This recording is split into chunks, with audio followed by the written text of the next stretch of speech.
That, you know, boys and people like to play and so on. But my mother used to say, when school is over, find your home.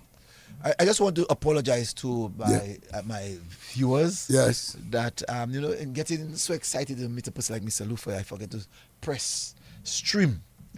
and so persons were not getting it live. So you're now live on social media. I just want to apologize again to the viewers. Someone just said to me, Mr. Joseph, you're not live. Mm-hmm. So yes, now we are live. I just place it on the stream, so you can now go onto the streaming and you can actually see Mr. Lufa and Mr. Adams and myself. Okay. So you walked from Cork Street onto Independence Street. Now it is called. I give it the name of the street, Queen Mary Street. Well, I just was about to say. Okay. I'm saying it's in those days. See, you have to remember that there are people who they would know. Okay, all right. So Cork Street. So onto Cork Street to Independence Street. You take that right, yes, or you take north onto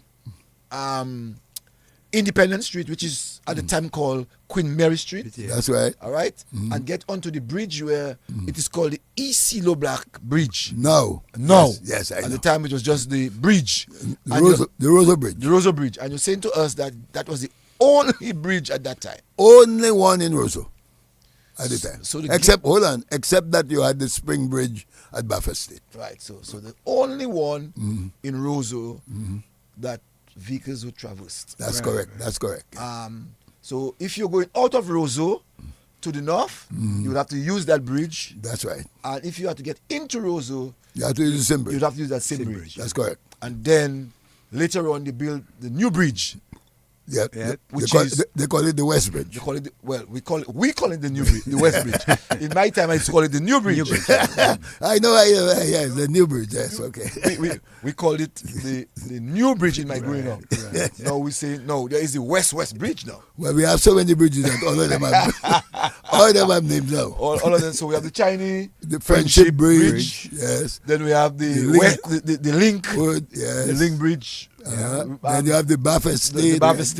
So many now. So we have 5. Yeah. In Roso itself. Yeah. Roso itself. We have 1, 2, 3, 4. 4. Roso Central itself. Central. 4. Yeah. 4. You know. And if you want to include Coptol, that would make 6. Yes. Yeah. So now, Lufa. So yes. from there, you said you would go through the savannah, Portsmouth Savannah, and you get onto Rawls Street, Rawls Lane, that's right. And Rawls Lane. For persons who may not know where's Rawls Lane, help them to get to understand. Rawls Lane is very close to where we now have SMAT. Oh, we can say we have Goodwill School. Goodwill School. Right, that's correct. Where we don't have the Goodwill Primary School there. Right, Goodwill Primary School. That's correct. And then you take the normal route that will take you up now to Stock Farm. That's correct. To the state prison. That's correct. Where it is, the Her Majesty the prison. Yeah, but before he does that, yes. The houses that they have now, in his time when he was going to Roso Mixed School, there would be no houses there, Luther. Around where? Around where you, by the public works there were no houses. At the time, no. Guavas. Yeah, there was none. The houses only came there during the time of, I think, of Mr. Patrick Roland John. Yes, I think so, yeah. You talk, which one are you talking about? I'm talking about when he's crossing the savannah. He's coming across by ETB. No, it wasn't Patrick. I think that was Baron. Baron House. Sorry. Baron House. Yeah, okay. Yeah. I mean, I'm not so old, but I would have known the history. Okay, all right. Okay, and you're correct. By Baron House. Baron Houses. Yeah, you know, A. Baron is his name? Yeah, Frank F.A. Baron. F.A. Baron. F.A. Baron, yes. And so those houses were built by Baron. Baron, right. Okay. So he would be coming across there, and because I know, for instance, when he start climbing the hill, he strictly go over bush before you reach. Well, we passed through Mr. Adams' tracks. Yes. Because in those days the road was very narrow anyway, not like now. Yes. So So go ahead, Adams. Yeah, so you're passing through the tracks. I know, for instance, in that area you have a lot of guava. That's correct. A lot of mangoes, right? And I know you're going across the prison. Yeah. And then probably you'd see some cows. That's right. Tiny animals there. There were cows there at the time. Yeah, and then you get to the prison. That's right. So now, Lufa. Yes, sir. Your mom passed. Your mom died Yes. when you were 9 years. That's correct. Yeah. Right. From what you said, I did the maths. I realized that you were 9 years. Yes. And then your uncle took hold of you. Yes. And But hold on, before you say my uncle took hold of me, they went to the court, Mr. Joseph, yes. and the court gave them permission. They got custody. Yeah, because they were the direct, my mother's brother. Okay? Yes. But I don't know, maybe I shouldn't say that, but sometimes it's good to say those things. The fact remains, Mr. Joseph, that after my mother died, I think the government gave us, the children, we got some compensation or from her, whatever she had. And then, to me, that is how I look at it now today. These guys were only interested in getting what my mother had. I can say that openly. They were interested not in us, but what my mother had. Wow. Because I feel that we should have remained with Mr. Clark. Wow. That is me. Huh? Wow. Right. Wow. I mean, I'm saying it as it is. Yes, that's how you saw it. Yeah, definitely. Because when you go on, you'll see the type of misery we saw. You mean you saw me there? You saw me there? Plenty. We'll come to that. Yes, as you said, I want to come to that misery. I want to talk about that misery. And where you up there in the prison, you're eating fresh bread, you have cow milk, you have sugar. I mean, when you're in the prison there, the superintendent of prison, you live in a good life, you know. Yes, yeah. With his children. But I told you I used to get my afternoon when I come from school. No, you with your uncle. Yes. Anyway, we went to live with our uncle reluctantly, Mr. Joseph and Mr. Adams. Reluctantly? I say reluctantly because we were crying. Because remember, we stayed there for quite a long time. We were part of the Clark's family. Yes. You understand? We went to school together and everything and so on, played together. And to be going into a new environment, you understand? And my uncle had a lot of children. That's the problem. And we were not to me, my sister and I were the eldest. So they took advantage of us. Okay, I just want to say, Lufa, that there are some 64 people actually looking on Facebook. Already. That's good, that's very good. Just want to say good evening to Tina, Tina Bell. She's always tuned every Sunday. Davina John Baptist, I think you know Davina. Yeah. And Paul Charles and some others. Martina Roye, she's in New York. Grace Austri, she's also said, I know Grace Austri. Right. She said, I realized that because she said, Lufa, I am listening, good night. Edwina says that she's in Houston. Fia Francis said, Mr. Joseph, your volume is low. Let me get my volume to be high. I'm sure now you hear me high. I'm better. Davina said, good evening. So quite a number of people are tuned already. 70. We just moved from 64 to 70. 71 now. So, Lufa, yes, I know tonight you're going to burst it. And also Irish. Alistair Irish is also the best teacher ever. That's what he said. Lynn Thomas said that, hi, Lufa. Ruben Michel said he's watching. And Lynn Thomas, I am listening. And Nigel George. And quite a number of people are on Lufa. So, as the night is going, we will be. So now, Lufa, you lived the state prison. And I went to. And you now went across to Pong. That's right. So your school changed, or you were going to the same school? The school did not change that much. No, because I was still going to Roso mixed school. But that's an advantage. Nobody tell you he's not going to be used as an indentured laborer. No. The guy had to walk, and you remember he said that his mother punished him when he arrived at home late, and so he's now a first stone away from the school. Yeah, but what passing on him now? Yeah, yes, but you're getting a different punishment now. So what was the punishment like now? Okay. So remember you said that it was yourself and your sister. Yes. But let me just first of all say that my sister was much older than I am. She didn't stay with my uncle for too long. As a matter of fact, she went to live with the Jameses. Across? On in the same street, yes. Yeah, the same lane. And New street at the time. Yeah, because at the time my sister was going to Convent High School, so they were good friends. So she moved out, leaving Paul Lufa alone to take blows. Anyway, first of all, Mr. Joseph and Mr. Adams, you won't believe this one. Can we just keep to the Cecil and Okay, so, and, okay, all right, yeah. that is how I'm trained. No, because you calling Mr. You calling brain. So call No, him I Cecil. don't know him as Brett. I know him as Mr. Adams. Mr. Okay, all right. Okay. All right. Anyway, listen to this one. When I went there, if you knew what they call, you remember the barrels that they used to use to ship lime juice? Yes. Yes. Good. The wooden one, right? That's right. Yes. They call it a cask. Cass. Yes. So we had half of that in the yard. You wouldn't believe how many. Cecil, do you have any idea how many buckets of water you take to fill that? It depends on the size of the bucket. Oh, okay, it's like a bucket. All right. If you have the buckets that I knew as a boy growing up, you take about 15. Uh-huh. Yes, Well, it's half, you know. well, not 15 now. 21 for me. 21? Yeah. That means your bucket was a small one. Anyway, but the only good thing is that the pipe was close by. I was about to tell you the pipe is not very far from you, eh? No. Because the pipe was right by where the ministerial building That's or where right, the documentation center So I is. had to do that every morning, fill that barrel so they could have water to bathe, But water to wash plates and clothes. Hold on, Lufa. What? You're saying this as if it's Yolon who did that. I did that.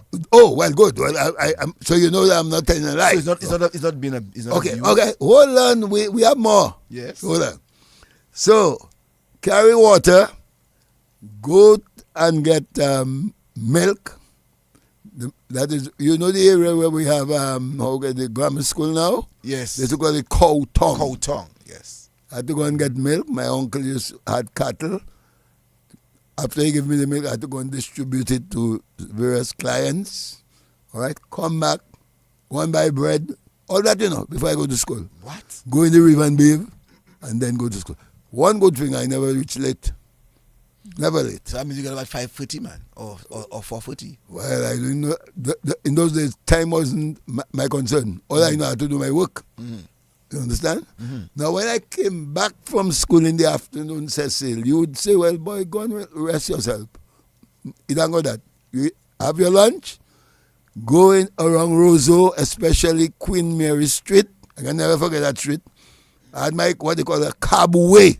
I'm not ashamed to say it. I had a cab way, push in, and go and pick up pig skin and dashing skin to go and cook for pigs. I can never forget those things that these people do me, right? But I forgive them now. You understand? So I always tell the children, you'll have life easy. But if you all had, and it's one thing I always say, Cecil, hard work never kills anybody. Wow. You see where I am sitting with you? Hard work don't kill anybody. So what you did, you went with that cowboy, what Boswell you had on it?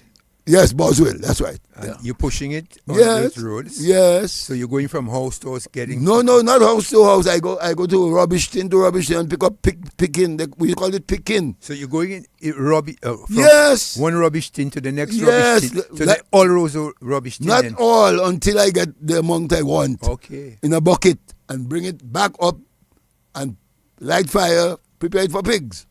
You had to cook it? Yes. It's not easy, Wow. And then you have to feed the pigs or what? Well, not really. I make sure I do it when he comes down from his garden. He take care of his animals. Okay? So the pigs were actually in Pong. That's, yeah. Oh, yes, because Yeah. Pong had pigs. Not in Pong, sorry. Up where I just told you. Fly Cow- City.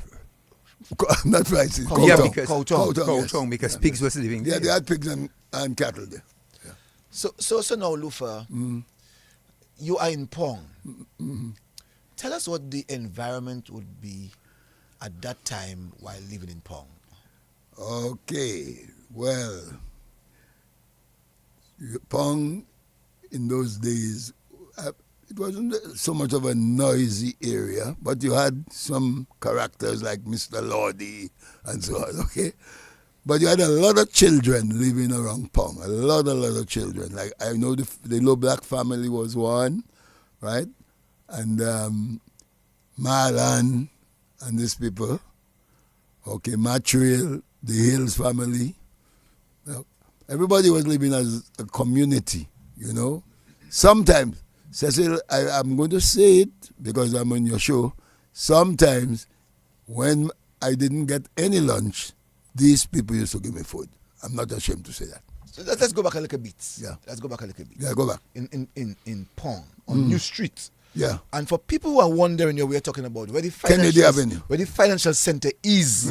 That's That it. is that is Pong. That's the Pong. That is Pong area. That's a portion of Pong. So where he's speaking about Lodi, Lodi is where whenever the vehicles that are underneath the financial center getting out That's right. of the gates. That's right. That's That correct. is exactly where Lodi was. Lodi living. was. That's right. All right? Now Franklin Moses, Lucia Blaise, They were inside. they were all inside that That's same right. area there. And Cecil. And Cecil father. And Low Black, Low Black Yes. was living just on the other side. That's right. So we can say where the vehicles are actually parking. That's we can correct. say that's where the Low Blacks were living. That's And my correct. grandmother. That's correct. And my grandmother, Ma Millie, Joe Tex. That's right. And you had also too at that time you had Sandy, a man who I really loved. Why? Because when I was going to the same Roso Mixed Infant School and the Roso Girls School, that's where I used to get my recess. So my good friend Terry Sandy used to bring me there to get my recess. And fortunately at that time for me, but Terry was very much fortunate with his bread and cheese, and peanut butter. I used to get that at recess because Terry wasn't even far from the school. Yeah. So that area, the western side of the financial center was that's where my good friend Lufa is talking about. That's correct. So you had Lodi's, then you had the Lucia Blaise, you had the Sandys, then you had the Williams. What's his name? John Williams? John Williams. Yes. John Williams. Yes. You know, was He had a garage. and we'll come to that garage in a while. And we need to speak about that because a lot of people do not know about that. And then you heard him make mention of Ma Alan. Marlon, So yes. Ma Alan would be more to the eastern side That's correct. of the financial center, where you are actually entering to the financial center. That gate, at the back of that gate, Ma Alan would have been there. And Ma Alan was someone, I think, Lufa, you can help us, who used to have quite a number of people from Grand Four and those areas in the country areas. It's a Bodin. Borden Lodge. That's it. Yeah, But yeah, Bodin. that's right. That's right. Yeah. And that's where Pong was. So where the financial center is as a portion of Pong. But, You know? That's so correct. that's where Lufa is actually talking. But Lufa, one of the things I would like you to maybe speak of is that if you remember that the street was higher than that of the That's correct. of the houses. The level level of the street. Yeah, much higher. There was a gutter flowing through there. Yes, you're right. You're quite correct. There were steps. As a matter of fact, people who had steps like Matrail to go into their home, there was also steps to go to the street. So you're quite correct So it would have been around 6 feet deep. about that. Yeah. It would have been So about from 6 the main road, you have to go down. You have Yeah, to go yes, down. you have to go down to go into Pong. Or That's jump right. down. Yes. If you do not want to go to the step. Yeah. Jump down. And sometimes, Cecil, I just mentioned about the level. That's where we used to sit at nights and see our little Tim and so on those steps. Yes. Yeah, I remember that way. So you had Mahil. Mahil, yes. Mahil was a prominent. Mahil would be place. exactly, you see where the area where they have the parking lot? Yes. Around that area. Yes. There, right, that's Yes. correct. So you had Mahil and you had a number of people. I'm sure we will get some information from Right, people. there was a shop. Mahil had a Mahil shop. had a shop. Yes, Yes, Mahil yes. had a shop. Selling speakeasy, rum. Oh, you know that. No, Mahil wasn't selling. No, Mahil was. Yeah, man, she had rum too. You serious? Yeah, man, I used And to go there. Ma Patrick. Ma Don't Patrick. forget Ma Ma Patrick used to sell Patrick. rum. Ma Patrick was higher up. Yes. Ma Patrick was the one selling a rum. Yeah. I can't remember Mahil selling rum. Yeah, man. I thought Mahil was selling rum. No, I don't think Mahil was selling. Groceries? I don't know. Mahil was was it a Jehovah's Jovial Witness? Witness? Yeah, that's correct. I think she was a Jehovah's Witness. And, the, And his- they are still there. They're they're still still there. Yes. They're still in it. Yeah. Right. So Roy and his so brother. the other one used to sell. Ma Patrick. Ma Patrick used to sell her rum. Yeah. You know, Ma Patrick and Mr. Patrick. That's They used to love selling that. Everybody used to come to that area there to buy. That's to buy the that's rum. true. That's true. So Pong was a very popular area. Area. That's correct. and I think it's your show. I know about Pong, but it's your show. Give us much more information. Give us more. about You that. say about not eating. Your father, your uncle never used to give you food, Lofa, at certain times? It's not that when you come from school, the food is never prepared. You have to wait. you guys don't know, you know. You come from school at 12, you go for lunch because you have to go back at 1. Food is not on fire yet. All they tell you, go and buy so much bread by my trail. You come back, not my Patrick. You come back, they put cooking butter in it, they give you that and they tell you go to school. When you come back, you get your lunch. Cooking butter, not table butter. Like we have to say. There's nothing called table butter. No, man, it didn't. No, we have table Yellow butter. butter it was. Yellow butter. But they call it cooking butter. Yeah. It was yeah. So you have to take that, drink water and go back to school. No, someone says to me, Jennifer Coffee. She said, I was born in Pong. She's now living in Jacksonville, and she said that she's looking on. So people like, and Davina herself lived on the edge of Pong. Davina John Baptist. She said that's where I'm from. She just made mention of that, you know. Annie Pemberton said Silver Lake, Salufa. So quite a number of people are there looking on. Emmanuel Hill, good evening. Mr. Adams. We have 94 persons actually looking on. Wow, we're going up. So we're going up. And quite a number of people are here. Mahil never sold rum. I told you so, Mahil. Okay. So, so that Woodley is saying, Jean Woodley says, Mahil never sold rum. So I know Mahil never sold rum because she was a Jovian. I knew these people well. Yes. You know, selling I the grew up with them, yes. Yeah. No, Lufa. Yes. Tell us what the life was like in Pong for you. Well, as I said, very, very strenuous. Very, very strenuous. As I told you, I was the eldest one. All the other siblings of my father, they were very young, so the workload was on me. Sometimes I had to help to prepare them for school and all this sort of. Cecil, let me tell you something. Yeah? You know when, I'm saying that because that's exactly what's happened. You know when you are doing certain things and then some inspiration come in your head and tell you, you know, enough is enough. When my sister left and I alone was there, I decided I'm not going through that again. You know? And one day I just ran away. No, before we go to that, I want to focus a little bit on your area where you live. All right, so we know there is the Arak Cinema. Oh, okay, yes. And the Arak Cinema, a number of people might think that the Arak Cinema has been there was a garage all its life. Yeah, there was a garage. There was a garage. Yes. There was a garage. Tell us about that garage. It was owned by Mr. What was it? John Williams? That's right, John Williams. So John Williams had a garage in that area. Now, a little high up from the Arak Cinema, where we now have the documentation center, there was a large pear tree there. And they also had a building next to the pear tree. We used to go on that pear tree and, you know, like young boys, and I wouldn't say boys, take pears.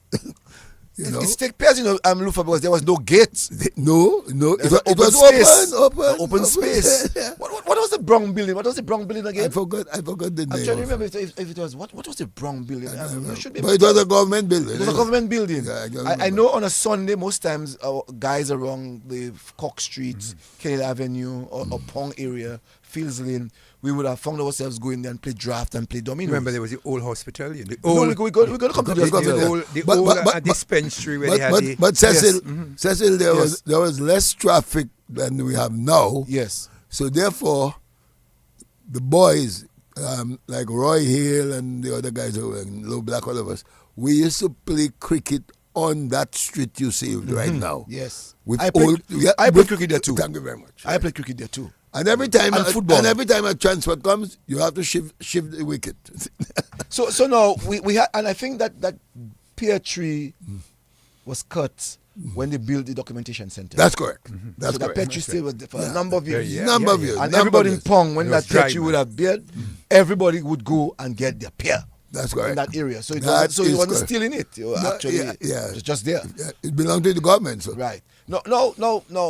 What would you have remembered where the Treasury building is? What would you have remembered that was there? The Treasury building was the old health center. That is where we used to go in case you had to dress and those sort of things, right?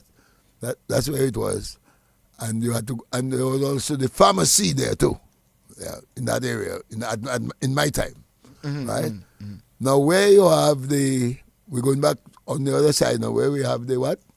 The big government building. No, we're not We're going talking the there. National Bank. No, I'm not going down there. I'm going back up. Okay. On the eastern side of the ministry. So where that's where the hospital was. So you're talking right. Where the financial where the government headquarters is. No, I said on the eastern side of the government building. Okay, so you're talking about where the Roso Girls School was. Yeah. That's right, Roso Girls. Where the stadium is. The stadium. The forecourt. Right? The So you had Yes, you had the maternity ward there, and you also had another ward going down by the river. So you're saying that the Roso Girls School before it was the Roso Girls School, you're saying to me that building was the maternity ward? That's correct. Wow, I never knew that. That's correct. I never heard anybody say that. Well, find out for yourself. Wow. So hold on. That's before they built Princess Margaret. that's before. Yeah, I would imagine that. Yes. So I'm now learning that the Roso Girls School. Oh, hold on, Cecil. Cecil. Hold on. As a proof to what I am telling you now, when the Roso Boys School moved from the original building, hear me well, right? Which is in Upper Lane and what's the name of that street? Hillsborough Street. And we went up there to prove what I'm telling you. When we went there, we found a lot of needles and syringes, Cecil, at the back of that building. So I'm not lying. Yes. And we had to.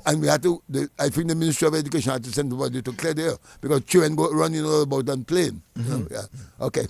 Continue. So we're already 105 persons are on now listening. In that quick time, less than an hour. No. Someone says to me, the Brong Hospital was Home Economic Center. I think so. So where we are talking about the same building you're talking the about. building where we're talking about where the Petri was. Petri was. The documentation center now. Right, where the documentation center. Yeah. It was Home Economic Center. That's right. But before it was the hostel for the hospital, which was where the government headquarters now stand. Okay. Wow. That's good information. Good. That person of age. Yes. Older than me. Yes. Older, and the person has to be older than you. You know? That's good information. I want to tell the person thank you very much. Albert Allington Paul is watching, and Lynn Thomas, we love you, sir. Yeah. Someone, Jennifer Coffey, said that you know her mother, Nelisa. Then Renix Alexis is also watching. Owen Prosper also said that he's watching. He's in the Virgin Islands.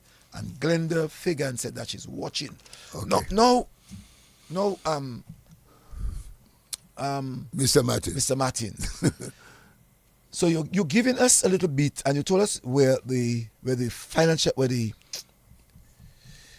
treasury is. You said that was the health center. The health center. That's correct. Where the National Bank is. What was there?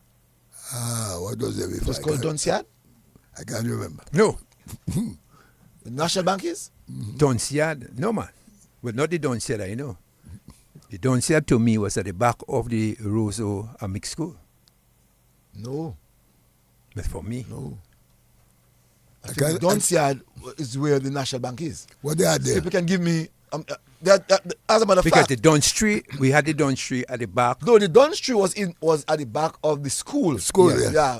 And that Dunn Street... No, we used to go and pick that. When I went to Roso Mixed Infant School, they cut that Dunn Street at that time. It's a lot of Dunn That would have been in the early 70s. That's right. So I did not see the Dunn Street, but I saw it cut. And but I know the Donsiad, or the Lakou, if I were to say, was where the National Bank is. And as a matter of fact, Eric Andre actually taught people to play steel pan in that area. There was a big breadfruit tree. Okay. I don't know if Lufa would remember that big breadfruit tree. I remember. They had a big breadfruit tree. Right. So and right across it is where the Hasbro building Center, is. yeah. And there was this big house. I think Afin lived in that big house. Patrick John and them was in that area too. Evan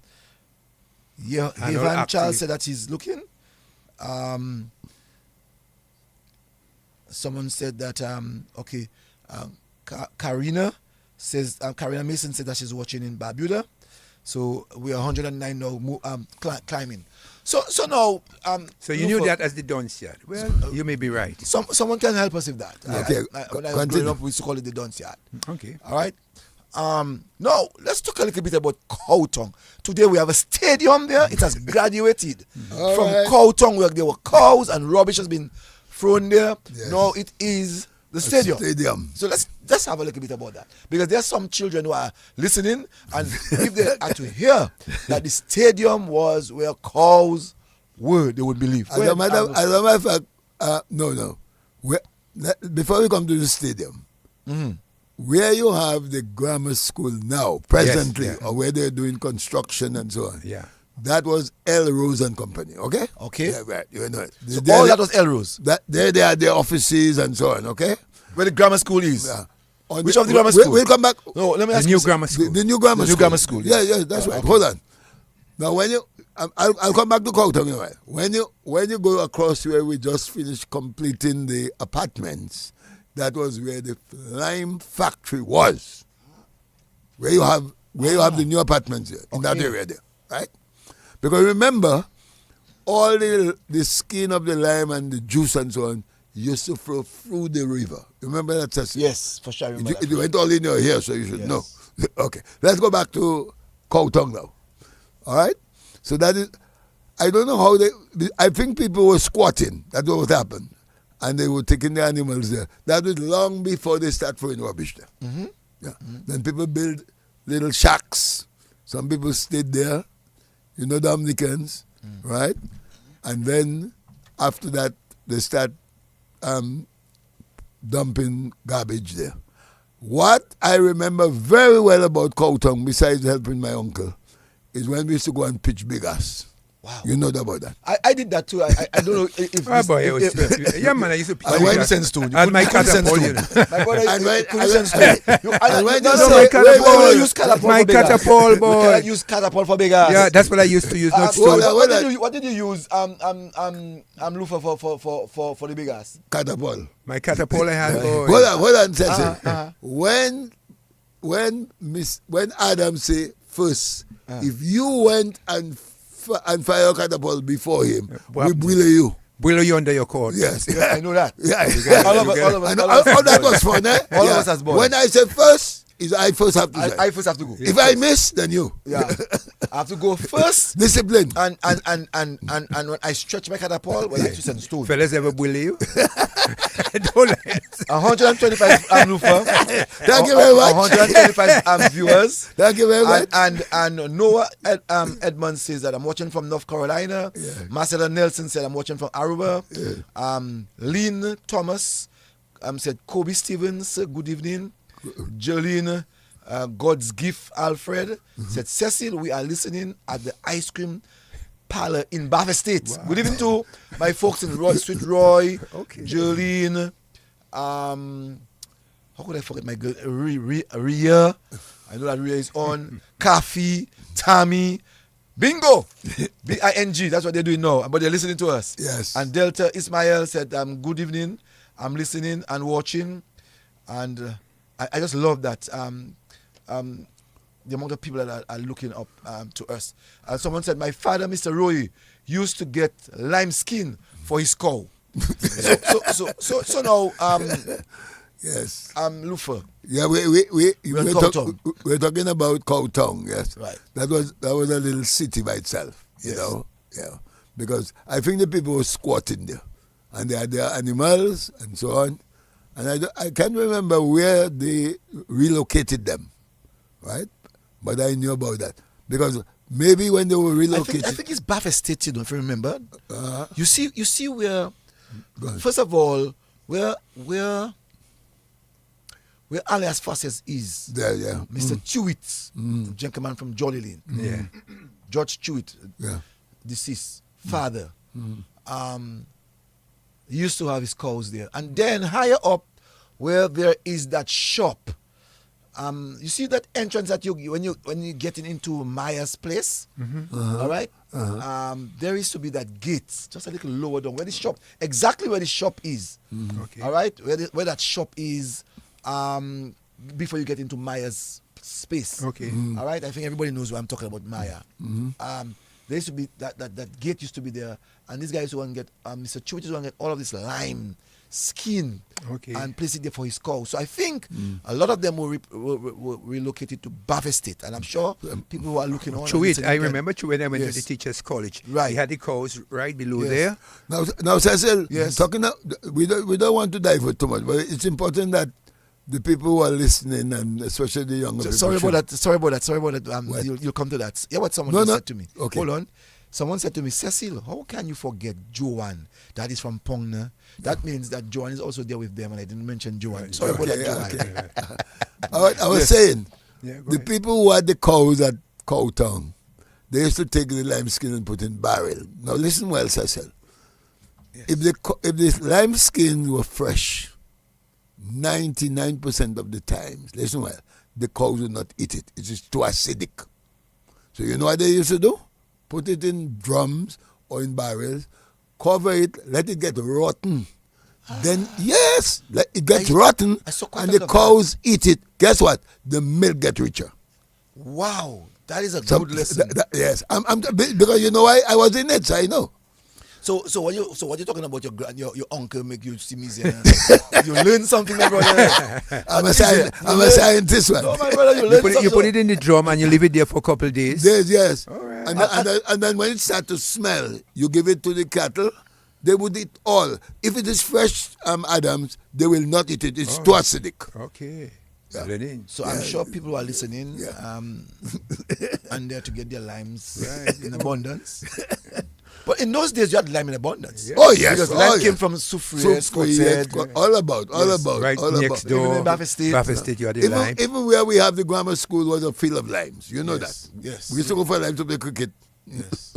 Yeah. Okay. And even that's correct, you know, where there was this how you call this, the training ground. That's right. Where that training place is? The teachers' college? No. At the back of the grammar school. Well, at the back of the grammar school, yes. They used to have the separation of the wall, the Windsor Park, the wall, and you had a set of lime trees, and then the grammar school. It was like it was like a nursery. Like a nursery. That's correct. And even when the houses were built in Baffin State under Patrick John, every house had a lime tree or two. Yeah.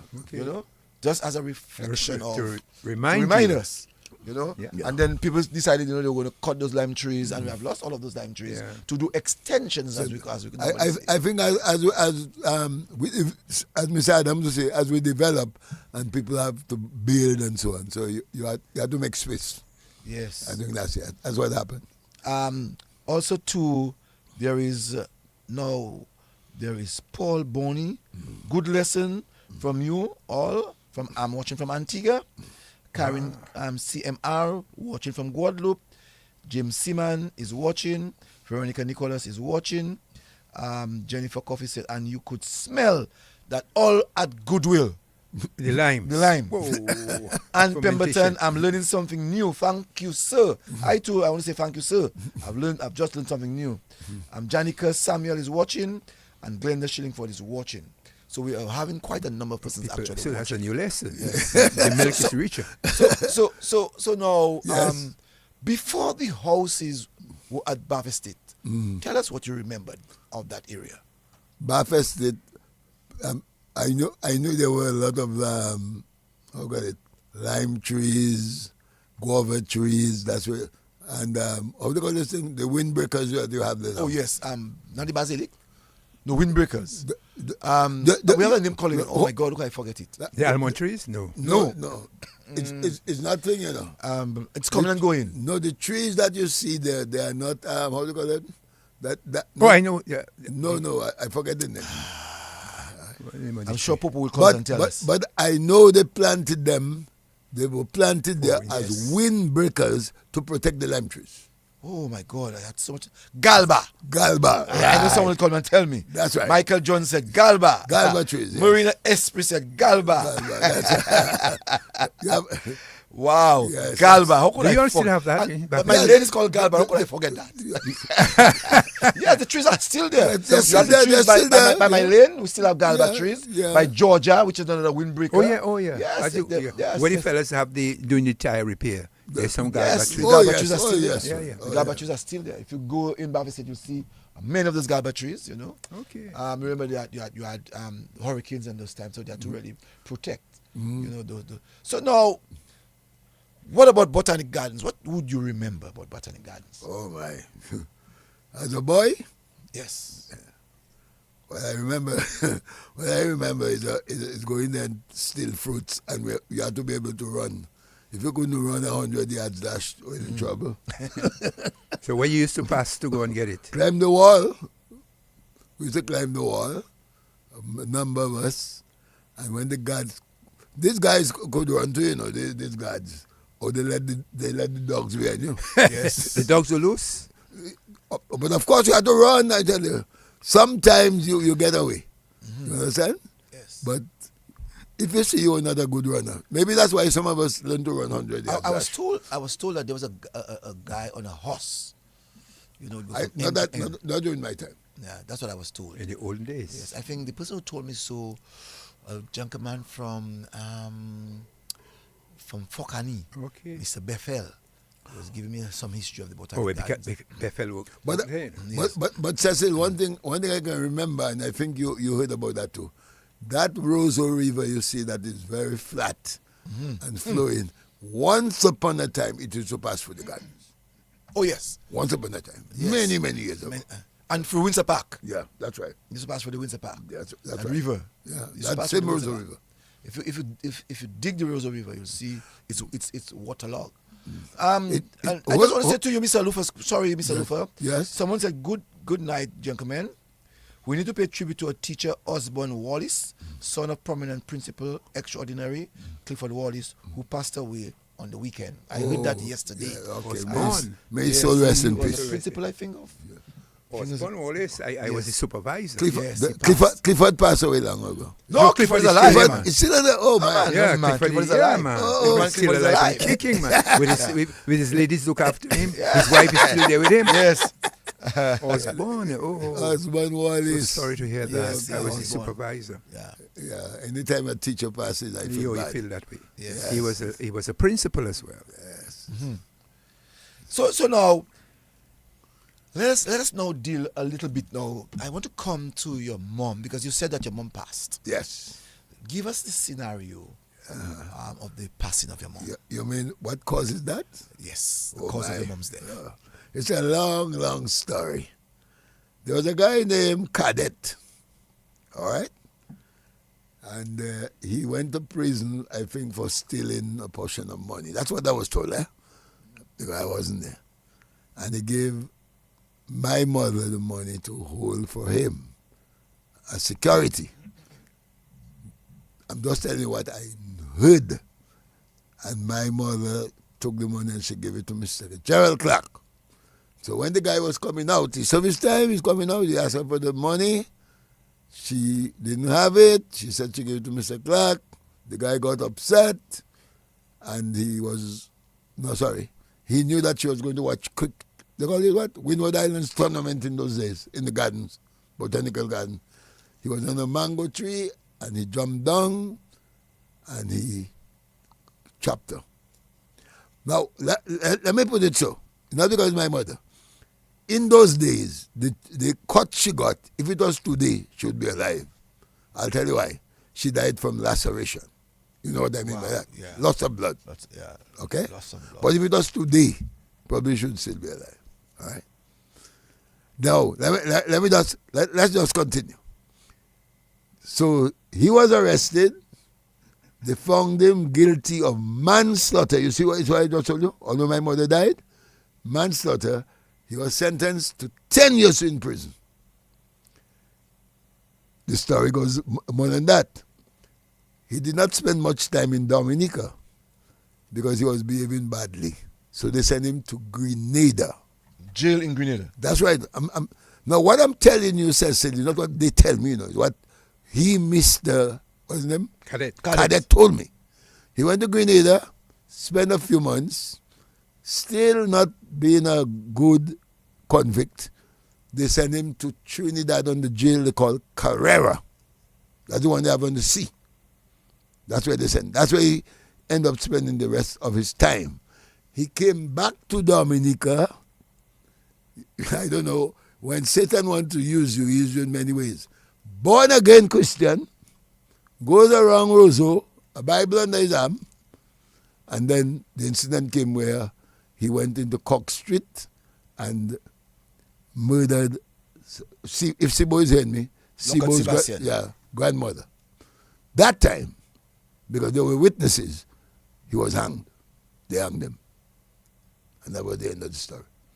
So they didn't hang him for my mother's death, but he continued behaving badly. So he killed twice. Did that ever affect you, Mr. Lofa? Well, Cecil, to be honest, I only missed my mother when I was 13 years. 9 years, right? She died when she died. I was 9.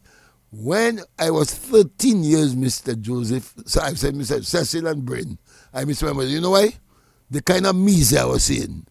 I said my mother was there, I wouldn't mean that. That's why I ran away. So you ran away. Ran away. Where did you go to? Antiga. Okay, how you went to Antiga? So let's go to the story. Yes. I ran away from Mr. Paul Martin. I can call his name, he's dead. Paul Martin, my uncle. I stayed away from home for a few days. Look, Cecil, all the story I'm going to give you has to do with the guidance of the Almighty. And you'll see what I'm talking about. So I ran away. I end up staying.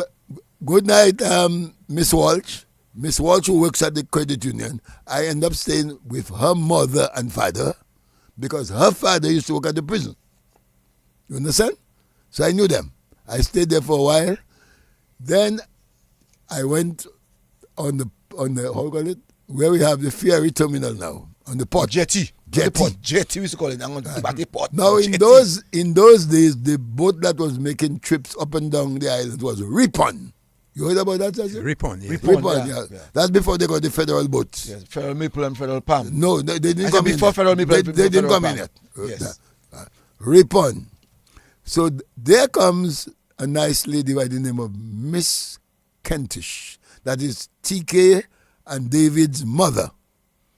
I didn't know the lady, but I saw her have a basket and she was going on Ripon. And in those days, Antiga had carnival. She was going to see her sister. Hold on. Is that same lady that is responsible for bringing Andrew Carter to Dominica? I'm not too sure. I'm not too Andrew sure. told me about a Kentish lady who was a huckster. No, that lady wasn't doing huckster. Okay. All right. She went to see her sister. Okay, go ahead. That is David and the mother. Okay, go ahead. So I helped her to put her stuff on the boat. Guess what, Cecil and Bryn? I put the thing on the boat, and you know what happened? I fell asleep on the boat. When I wake up, I'm in Antiga. When I wake up, I was not in Dominica, I was in Antiga. So Mrs. Kentish came up with a plan, and she told me that when she lands, she's going to tell them I am her son. You get that? So people went, everybody showed their passport, their thing. When it came to me now, the immigration said, who is this young man? He said, that is my son. Go ahead. That was like that. No papers. Go ahead. That's her son, 13 years old. And that's how I end up in Antigua. And Miss Kentish put me to live with her brother and sister. And who were these people? They were Antigans. They were Antigans. So Yeah. they were responsible for you to go to school? Hold on. By that time, were you going to high school? No, I'm just 13 years, I told you at You're only the time 13. when I went away. Uh-huh. Yeah, I wasn't going to high school yet. So, what is it? I just told you, the Kentishes. Yes. Okay. One was a teacher. That's one of the ladies was a teacher. And the other guy had just came from England. He was working on the Coolidge International Airport. He was a truck driver. All right? So then Going to my notes. I don't want to go to my notes. I went to St. John's Boys' School. You know why? Because the lady was teaching at St. John's Boys' School. So they registered me there. All right? I didn't stay there long. You understand? I didn't stay at St. John's Boys' School long because once again I fell into the claws of more, what did I use a while ago? Mise. So I ran away again. Escape. I mean, you Antiga and you escape. Let me hear that story. I'm not going to answer the phone. Let's go. So I waited until the lady went to church a Sunday, and I took my clothes and I took off. I didn't know where I was going. I just go. That's all. You understand? I went. I ended up sleeping in a building that I don't even know. Anyway. Vagrant at that time? You'd consider that? Yeah, well, call it whatever you want to call it. I'm trying to show you how the Lord had a plan for me. That's what we're coming up to. So, I went back. Is when I went back in the same home to get something. You remember? They grabbed me. And they called the police. Now, calling the police, they took me to the police headquarters. Lucky for me, that's why I told you, Cecil, it's a mystery. Lucky for me, the chief of police at the time was a Dominican. Wow. You see what I'm telling you? Eh? The chief of police at the time, I can give his name, Mr. Blaise. He was a Dominican. So I wasn't put in the cell, I was put to sit at the back. Pretty news. Yeah, right. So while I was there, he told the officer to bring me to his office. And I told him the reason why I ran away. Then he told me, I'm going to get a home for you. He called Mr. Lambert, that is Eddie's father, Dennis Lambert, and Ian Lambert too, their father. And I went to live with the Lamberts. Wow. And that is where I got relief. The Lamberts were not Dominicans. They were Dominicans. They were Dominican? Yeah, all of them were. Your father was Dominican? No, the father was a Grenadian. Father was a Grenadian. But he was the legal assistant. Oh. At the time. Uh-huh. Okay? So you lived with them. Tell us the story of living with them. Just take it easy. So, remember, I'm not going to St. John Boys' School anymore. So, I'm being a Catholic. I went to a Catholic school. It's called Holy Family School, next to the church. And from there, I end up in whatever class they had, grade 7 or whatever. And I sat the common entrance for the St. Joseph's Academy. I got a scholarship. I came out number 5 out of 210. You get it? So I went to school in Antiga High School for 5 years free of charge. There we go. You want more still? Yes, I of course. you know in high school. Yes. Tell us what happened from there. Before I say what happened from there, Cecil, I'm very concerned about. I'm just trying to say something, because of the school I went to. When I went to school, maybe you and Mr. Adams, same thing. When we went to school in those days, we used one book from first form to fifth form. It was called General Arithmetic. I don't know why today, every class you go to is new edition, new this, new that. And then, to me, mathematics have never changed. The maths haven't changed. The language haven't changed. Yet still, the publishers are coming with new edition, and making parents spend a lot of money. I am very concerned about that. What I don't know your opinion on Mr. Adams. So you went to school, secondary school, using one maths textbook. One book. Yeah, I can give you the color. Was the red one? The red one, yes. Brown, yes. It's called General Arithmetic. I know it. From first form to fifth form. Okay. Yeah. In Antiga. I don't know why we are changing books every year. New edition. Maybe they put one page. Come on, man. Wow. How was the high school in Antigua? Well, I'll tell you one thing. The school I went to, I don't know if Cecil can tell you about St. Mary's Academy. Every period, you had to pray before every period. All right? I remember my first principal was Brother Wickham. Okay? I had Brother Wickham, and then I had... Brother Wickham was taught in the St. Mary's Academy. Yes, Brother Wickham was my first principal. Okay. In Antiga. Yes, I'm telling you. Yeah, of course. You don't think he's that old? Well, Brother Wickham He's an old man. Yeah, he died now. No, Brother Wickham hasn't died. I think he's still around. That's what you have to tell me that way. Brother, Yeah. If Brother Wickham was your first principal, you're 77. You're 77. Brother Wickham is 100 years. Well, I don't know what he is. Yeah, man. Somebody help me that one. But he was principal of the St. Joseph Academy. I know that for sure. Uh-huh. Yeah. Anyway, I always let me just put it so. The students of today who are going to high school probably have more free time. That is me. More free time than us when we went during the 60s. They have more free time, leisure time, I call it. Because when you went to school, school is from 8 to 1, right?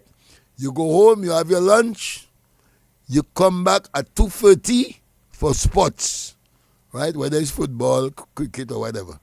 Then after sports, you go home again, you bathe, you come back at, here you know, Cecil, you come back at 7 o'clock, 7 to 8, night study. We never had time like this children have so much time going all around the place, right? Someone told me, someone just said to us, Gary Phillip, says Brother Wickham died a few years ago at the age of 92. There you go. Well, I'm not lying. He would have been, you know? Yeah, okay. Yeah, so I know what they're talking about. And the person said that he was back in Vancouver. Okay. They're going back. All right. Okay, so Just pause a while. Let's take a call because yeah. I think someone was on the line for a while. Yeah. Let's just take that call for the first time for the night. Good evening to you, caller. Good evening, sir. Good evening. I haven't got no knowledge that John Williams had a garage in Great Marlborough. No, we never said Great Marlborough Street, sir. no, we never said. We never said Great Marlborough Street. We said on New Street, on Independence, New Street, or Killing Avenue. The garage that was on Great Marlborough Street was shilling for garage. No, Well, we never mentioned Great Marlborough Street. No, So you you're said wrong. it. And then from there they went down to the area police. Yeah. Not that one. On the other side where they built the cinema, there was also a garage there. Who's old? When Mr. Roy Williams had the buses, remember that? Yes. Well, that's where he had his garage. Okay. All right, I then. know about this. Good night, Mr. Packer. Good night, Packy. Good night, sir. All right, thanks, Good Mr. night. Mr. Thank you, Packer. sir. And I see all the people song about Masinko. Or didn't like Masinko? Who's Martinko? Who's Miss? In Didn't Pong? like Masinko. Yeah. Martinko's right on the other side. You remember, Martinko's the anti man. Oh. All right, then. All right, thank you very much. Thank you. Yeah, we'll have to also mention Taste Me, because Taste Me live in the area. Taste me, yeah. Good evening to you, caller. Mr. Forget the What's that? He forget adoption. Yo, He forget what something.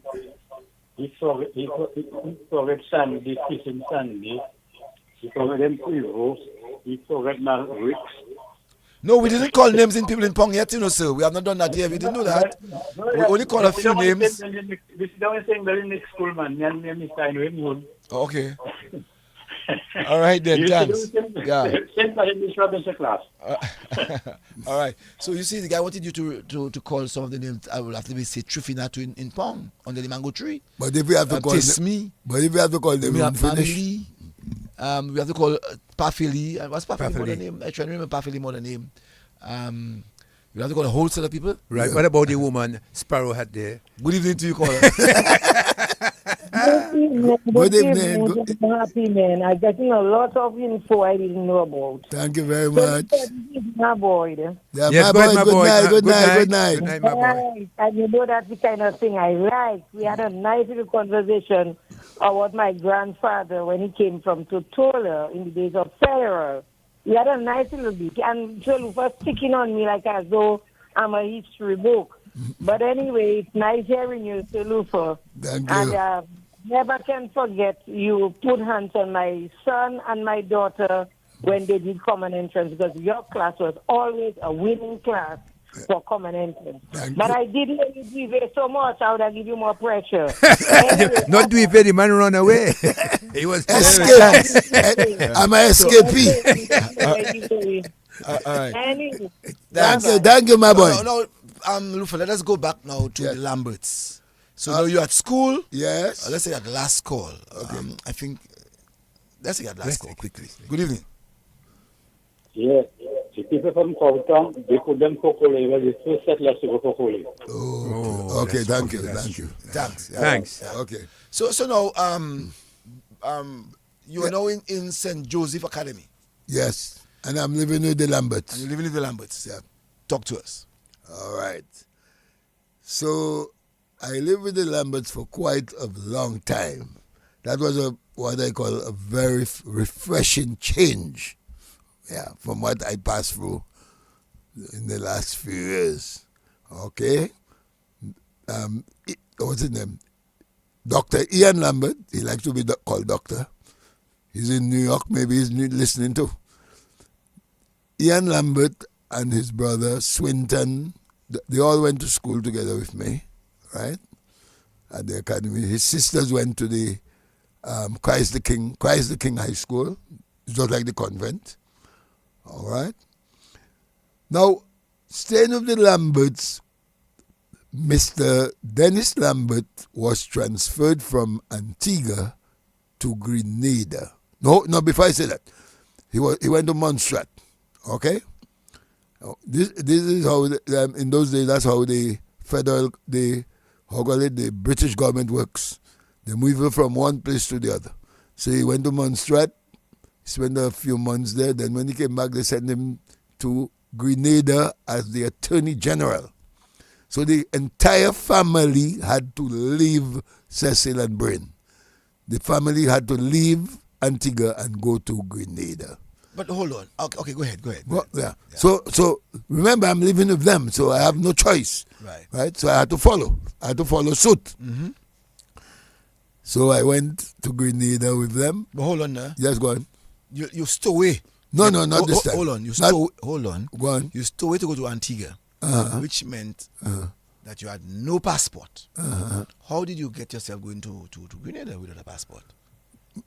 No, you forget who I talking to, man. I told you their father was the Attorney General. No, but you can't enter the place.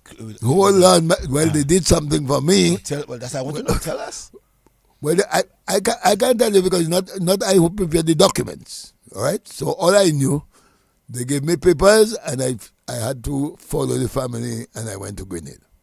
You get an entry pass to Grenada. Whatever, yes. All right. But listen to this. So you can say you entered to Grenada in legally, but not with a passport. Right, that's right. All right. Anyway, when I went to Grenada,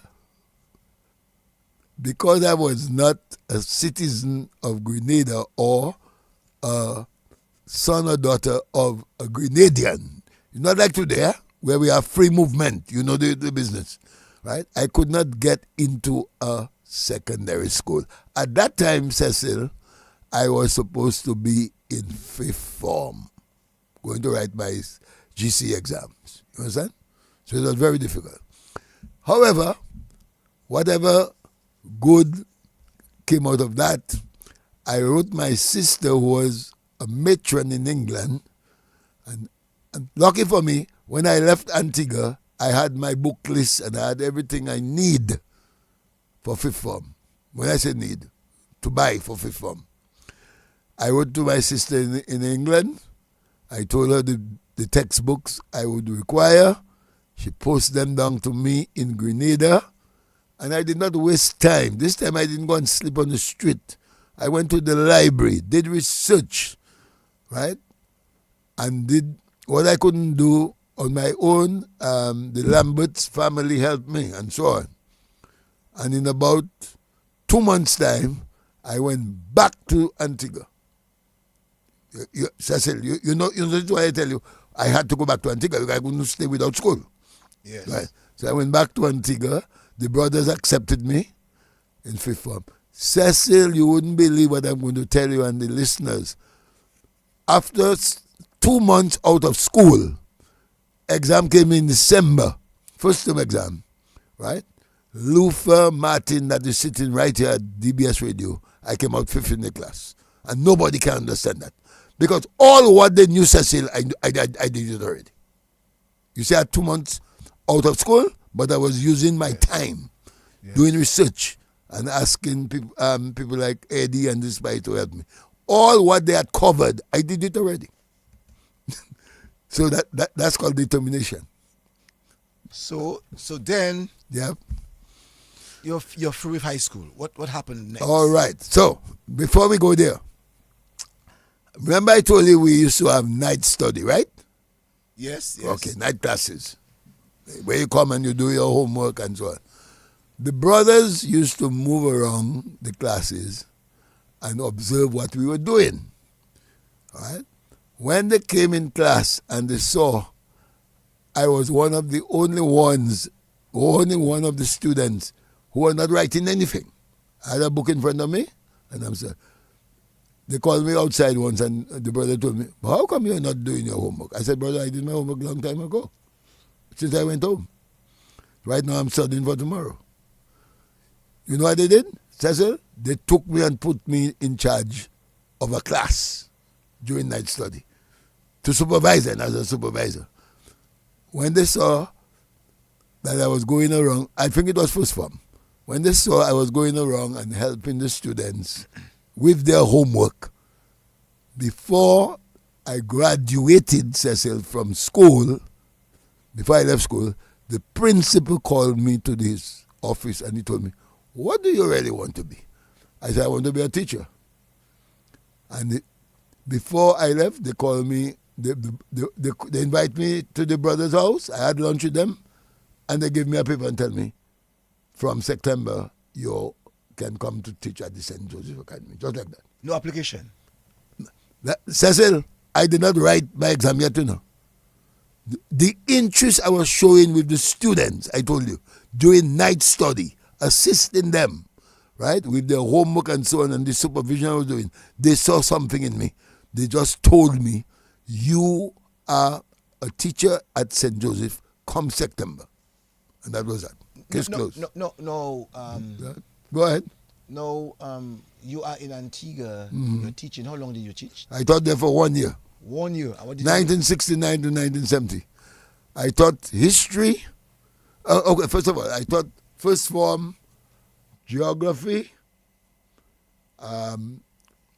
history, and what again I taught them now? Oh, well, and religion. I'd like religion, although they're Catholic.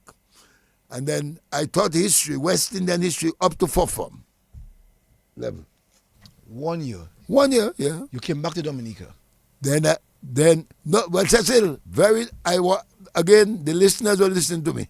I said, why should I stay in Antiga, teach Antigans, and I am a Dominican and my people over there need me? That's what I said to myself. And I told you, brother, I go in. No, you said earlier on, when in our conversation, you spoke about Coolidge International Airport. Coolidge International Airport, yeah. Before it was called Bear Bird. Before it was called Bear Bird, that's right, All right. Now, I want you to help us during the construction of that airport. Yeah. Who actually built that airport? Oh, boy. Coolidge International Airport, I can't remember exactly. You can't remember? No. Oh. You won't even remember the firm name? Not really. Okay. I think, I can't remember exactly who built the airport, but I think the Americans had something to do with it.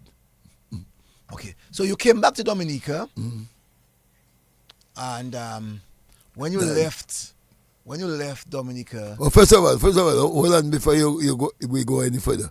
When I left Antigua, I left with hold on, Cecil. I left with a recommendation from the principal of the St. Joseph Academy.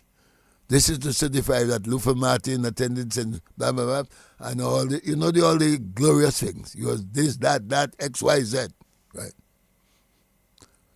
Okay. Any more questions? Yes, of course. I just started. No, Lufa. Yeah. When you left Dominica, there was a street called New Street, and when you came back, it was called Kennedy Avenue. Kennedy Avenue. That's right. When you left Dominica, the process of building the government headquarters did not start. No. Right. So when you Because, came, no. Because when I left Dominic, in fact, I don't like the word left. When I stowed. when you stowed. Yeah. That's in the 50s, eh? Uh-huh. Yeah. Around 58, 59, somewhere around. Would you have remembered? I like that kind of history. Would you have remembered who built the government headquarters? Yes, I remember very well because the gentleman, he was the one who built the headquarters in Antiga. The government headquarters in Antiga, he built it. And the name of the firm was Clarence Johnson Construction. Clarence Johnson Construction. I want anybody to take me on that. He is the one who built government headquarters, or his company. Right? So you came back in 1970. Yep. So which means the headquarters were there already. Right. And also to Kennedy Avenue would have been maybe just 1 year old after it had been renamed. Okay, yes. Or maybe 2. It was named after President Kennedy. Yes, it's named after who was President. assassinated in 1963, I think it was. Yes, you're correct. Because what's his name? Martin Luther King was in 65. Right. No, you came back to Dominica. Yep. You got a recommendation. What did you do with that recommendation? Well, when I came back to Dominica, my intention was to go and part of my knowledge to my Dominican young people. So let's take it one step at a time. I knew Mabel James, right? Minister of Social Security? No. Mabel James. She was a minister, I think, at the time. Social Services, I think, at the time. Social Services. Social Services. Because my sister used to be associate with her children. That's how I get to know her. So when I came here, the first office I went to is to her. Then she took her phone and she called Mr. W.S. Stevens, who was the Minister of Education at the time. And he told me to come in. I told him what I did in Antiga. I showed him my document. You know what he said, Cecil? It's people like you we want here in Dominica to build our country. That's what he told me. After he saw the recommendation. Then he called the chief education officer, who was Mr. Belgrave Robinson at the time. B.O. Robinson. And he told him, I have a young man here and I would like him to be placed in a school. And Mr. Belgrave told him to send him to me. When I went, Mr. Robinson told me, report, you heard the word, report to the principal of the Roso Boys School on Monday. Case closed. Cecil, I did not write any application. Again? No, to say I wanted a job. The mere fact I presented that document that the principal of the academy school gave me, that was enough to employ me. You understand? Yeah. Someone just gave us information reference the Coolidge International Airport. Yeah. Yes, the person said that the United States Air Force built it. Yes. And it was built as an army base. Yeah, there was an army base there. That's correct. That's yes. what So you see, I told you the Americans had something to do with it. Right. Correct. Magdalene Paul listening from London. We have 180 viewers. Wow, moving fast and furious. So now, Lufa, you got that job. In those days, they wouldn't say pull string. No, he had a credential. In those days, no. I mean, he got a recommendation. Not credential. He got a recommendation. And if that would have happened today, they would say pull string. Yeah. They would say your nene no and your power no. But Cecil, hold on, before you all do. But Cecil, why should I leave Antiga? Okay, I will not tell you what the salary was at the time. Why should I leave Antiga, which was paying me a better salary as a teacher, and come to Dominica? Right. It's because I love my country, brother. That's why I come here. But I wasn't concerned about salary, though. I said the same way I was teaching Antigans, Why shouldn't I come and teach Dominican? What was your salary in Antigua? I don't. I think it was 1,000 something. I can't remember. Hold on, 1,000 somebody Yeah. in Antigua? Yeah. That's what year? 69, 70. Wow, that's a lot. I'm telling you. At the academy I was teaching. Oh, you're teaching private. Yeah. Okay. And when you came to Dominica, when you started, how much you got from government? Magasoshi. Conveniently or what? So now you're in the classroom. Yes. Where did they send you first? Primary school? Oh, hold on. When I went to when they told me to report to the principal, do you know what the principal at the time? Miss Adams? No, tell us. No, okay. Miss Shacklinton. Wow. The Roso Boys School at the time was in Great George Street where they had the old grammar school. You follow, Cecil? Yes. I'm correct. Yes. Miss Shacklinton was the principal at the time. Mm-hmm. Right. What did he tell you when you met him? No, he didn't keep any long conversation. He put me in a class. I can remember the class. Lufa, you're doing well. 214 live. Right. Okay. 214 live. A while ago, we just said 118. Less than 5 minutes. It has gone up to 20. It has gone up to 33 more people. Okay. Lufa, you're doing well. Good, thanks. Yeah. So now, Lufa, Miss Shacklinton was your principal. First principal. Right. What was the rule that he gave you when you entered into his classroom? I can't remember. That was in 1970 September. I can't remember what he said. But You remember the first class? I don't. I'm not. It was not form anyway. It was a lower form, lower grade. It was not form. Okay. All right. No. So you're home in Dominica. Yeah. You started to teach. Give us the experience that you encountered with students, parents, community. Oh boy. Okay. So I started to teach at the Roso Boys School, and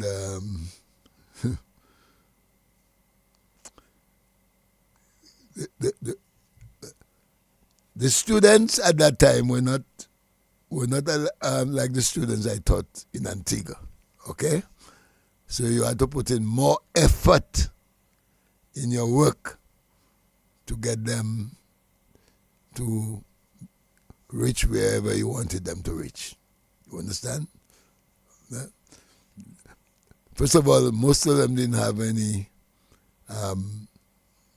materials like books and so on, you know what I mean? Right? So you had to more or less improvise and try and get things going. By the way, Cecil, do you remember there was a fire at that school in 1971? The old Roso Boys School? Yeah. Yes, of course. You remember that fire? Yes. Until I think until the boys had to go to school. Well, hold on. Mr. Adam remember that very well. Yeah. I think it was lunchtime. We went for lunch. But I think it was an electrical fire. I'll tell you why. I know that because it's the way. Remember, it was the old grammar school, and there was a lot of electrical wires downstairs. I can tell you that, yeah. So I don't know what happened, but I think it was an electrical fire because to me from what time we went to lunch, 12 o'clock to the time I came back and I seen that kind of fire, I said, oh, it can't be somebody that said that. All right? And then what did you say now? We went to? So the whole school got burned down or what? No, part of it. And then I think that they transferred other boys to go to school, right? Yeah, they came to meet us. No, hold on, not yet. No. You're ahead of time. Mm-hmm. They didn't go to good school yet. Hold on, listen to me. So after the fire, some of the boys, I think the forms, hear me, the forms went to the preschool at Goodwill. Okay? You know where the preschool is? Preschool. St. Alphonsus Preschool. Yes. That is where they went. Yes. The entrance of The entrance of the parish hall. Yes. Parish hall, yeah. Because I remember I taught people like Levi Low Black in second form, so I know. Levi Low Black, you see that is singing in Canada now. He was in second form. All right? So some went there, some went to the library, and another set went to the lodge. I remember that very well. Right? The lodge in Goodwill? Yes. Not for long, you know. Right? So let's take that again. Some went to the lodge. The majority of the boys went to the preschool. St. Alphonsus. Yeah. So another section went to the library, the public library, and another section went to the lodge you see on Federation Drive. I know that. The school did in free parts. I remember that. Okay. Right. So would you remember what forms went to where? No, I don't remember. I remember the forms 1, 2, and 3. Mm-hmm. They were at the preschool. Okay. I remember that because you had people like Mrs. Dejan. Brain, you remember Miss Dejan? Dejan, yeah. Yeah, well, okay, I remember these people. Yeah. Is it Miss Dejan who taught Mrs. Dejan taught fifth form at the convent prep? Is that Miss Dejan? She was living in Fields Lane. Yeah. A redskin tall lady. Yeah, tall nice lady. You know her son Roderick and their mother, the former custom. Yes, that's right. Yes. Head. Right. And she has a son who was working at the Backless Bank. That's correct. But I remember because she's my beautiful woman. She is my sister Nene, as we normally say. All right. My sister good mother. Yeah. So I know her very well. So before we go any further now, hold on. Mr. Adam jumped the gun too quickly. I will tell him when we came to Roso. I'm sorry. I'll tell you when we came to Goodwill. So that was the fire. Okay? Mm-hmm. Right. Then, Mr. You see what date I gave you? Yes. 1971. Then during that time, Patrick John came into office in 1974. That's correct. Okay? Yes. He decided to rebuild the Roso Boys School. Ah. You didn't know that, Cecil? I didn't know that. Okay, well, you're learning now. I didn't know that. Yeah. Yes, Patrick Dunn decided he's going to rebuild the Roso Boys School. Okay? Some people used to call it a jail because of how it's looking now. Yes. Yeah, because boys couldn't see outside. Yes. All right? So he rebuilt it. I was there when we had the official opening and he was there and so on. All right?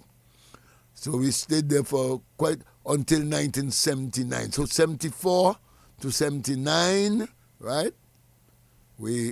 79 was what? Hurricane David, yes. Right? And that is where the school started to disintegrate. Hold on. When did you all? Because I went to that Roso Boys School. What? When you went? I went to Roso Boys School in 77. Okay. But we had Hurricane David was in 79, I told you. No, I'm talking about, as you were saying to me that the school reopened its doors in 79. Is that what you're saying? No, I didn't say that. No, sorry. No. I thought that's what No. Let's go to the telephone. Hold on one minute. Good. I'm sorry about that. Colleague can call me back. Okay. So yes, you're saying now that the school reopened its doors, and what happened after that? We had over 700 boys in that school. What was your population? Over 700 boys. In that school? Yes. In what was called the jail? Yes, of course. Yeah. Yes. 700? Yes, that's true. I'm telling you. Safely. Newton and Roso. Cecil, you were there yourself. Yes, I'm telling you. As a matter of fact, there was downstairs it started from standard 4. Yes. Because you left Roso Girls' School. The girls at standard 3. That's right. You had free A, free B, because I was in free A at Roso Girls' School. Free A, free B. Free B was taught by Miss Tavernier. Free C was taught by Lennox Linton when I left. So you had free A, free B, and free C, and there was no free D. No, I don't think they had free. There was no free D. And then you had standard 2A and standard 2B. So you had only 2A and B. When you went to the Roso Boys School, you had downstairs of the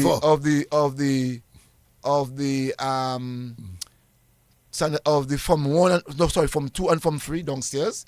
You had 4D, and you had 4C. So Mrs. She's now dead. Which one? The short, fat Lawrence. Is it Charles? No, Lawrence. Is it Lawrence? Lawrence. I'm trying to remember the name. Okay. her son just passed away some time ago. Short lady. How could I forget her name? Miss Murphy, no. No. And then you had you had 4C Laura. You remember Laura? Marco Laura. Yes. Right. And then you had Miss Hamlet teaching, I think Tavernier, who was is Tavernier? That is the guy, what's his name again?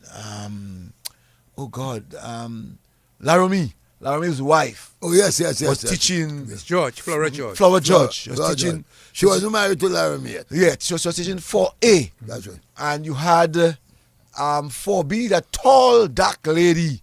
I'm trying to remember. She lived in Roche, Kenfield. She's a bad teacher. From Marigot, I think she was from. And then upstairs, you had Miss Hamlet. Miss Hamlet, who taught 5C. I remember Miss Hamlet taught 5C. You live out Miss Clark, man. Miss Clark taught 5C. 5 Miss Clark taught upstairs, which was 5B. Miss Clark taught 5B. What about Jose John? No, I didn't see Jose. No, Jose was the art teacher. Yeah. Art teacher. Yeah, he was teaching art. So John was you're talking about John, Short John? Short Yeah, John. Yes. He was doing arts. He was doing Arts, arts. arts and craft. He was doing Art and craft, that's right. There was a white guy, I forget his name. Philip, I think was his name. There's a white guy teaching us macrame and the pot things, The pottery. But John was teaching us making little making craft, carpentry. Carpentry. Yeah, joinery. That's what he was actually doing. You're a very good man. And you had Luther, who was teaching from 1A. You had from 1B was Desmond Kalai. And Arthur Smith. And you had Arthur Smith, may his soul rest in peace, Yes. taught from 1C. And then later on, you had Demoulin. not Mr. Demoulin, this guy from Collio. Liquent. Oh, no. What's his name? Liquent. No, just you just mentioned Colligo. I got the name. Hold on. Joseph was from Colligo, a red tin teacher. Yes. He and that guy, Maglow, they fought at the school. Yes. Teachers fight? Yes. Mr. What Adams, happened? Yes. Mr. Adams, this teacher, they were not easy. burst a cover, and the whole school ran outside. And then you had Low B Yes. teaching Emmanuel- to the Emmanuel- eastern side Emmanuel- where we had that was the area for everybody to go and gather and so on. Yes, So he was teaching standard from 3, and you had David Kentish teaching from 2. I remember that like yesterday. Yesterday. I remember like that. yesterday. But he went there. Yeah, so that was the Rosa Boys School in my time. I don't know for after what it be. So yes, Lufa. So you were telling us about the school. No, what? You were telling us about Rosa Boys School. Yeah, yes. Yes. You see, someone told me what Liquent. I know Liquent taught at my time. I remember Mr. Liquent. Well, you know he's dead now, eh? Liquent? Liquent died, I think. I didn't know. Yes, he was in Canada. Yes. Groovy guy, you know. I know him, yeah. Groovy guy. Yeah. So what did I say? What was the last thing I said? You said about you're going to divide now. Yes. Split in Okay, three. so yes. So we stayed there until 79. When the hurricane came. Oh, sorry. Miss Dairampo. That's what I was trying to remember. Oh, hold on. I'm glad you talk about Miss Dairampo and Miss Doctor. Yes. Downstairs there, you had Special. The name of the class was called Special. That is for boys who were not so aqua, you call it. They couldn't learn. Yeah. We're not hearing you? That was standard 4D, right? Yes. Standard 4D. So Miss Dairampo and Mrs. What's her name again? I just called Doctor. They taught this girl. That's Billy's mother. Yes. Okay. And let me tell you something. Even though you had beard, you stayed there. Yes. No, it's not a joke. You had to prove yourself to move from that class. Yes. Yeah. Special. Yeah. So after 79 now, Mr. Joseph, that is where we come to Mr. Adams now. Yes. In 79, we moved. You want to hold your foot a while, please? Yes, go ahead. Go to the telephone. Good evening. Hey, hello, Yes. good idea. What's that? Good night. Joseph was from Kulibi Street, not Colio. Okay. Kulibi Street? All right, thank I you. was in Table class upstairs. All right, yes. All right. Okay, thank you. Thank you. Thank you. Yeah, I think you're teaching food form. Right. So as I tell you, that's why I said that I know it was Mr. Liquent. Sir Liquent. You know, I remember Sir Liquent. It was bad. Yeah. You know. But So after the hurricane, because at the time, devastation, people in Roso didn't have places to live. As a matter of fact, they went there for shelter. They went in the school for rescue, shelter. But guess what, Cecil? What I'm going to tell you there, you'll be amazed. The people who went in the school used the school furniture to cook food. That's why they sought them. That's why they sought. Cecil, this is not a joke, What they did? They broke the school furniture and used it to cook. It's not a joke. So if it's lying, right? So, hold on. Because when we had to get furniture, my brother, the government had to get new furniture. Where all the furniture was in school, it went on DFA. It was wooden furniture. You tell me why I don't know. Desperation. But let's talk a little bit about the socialization of the school.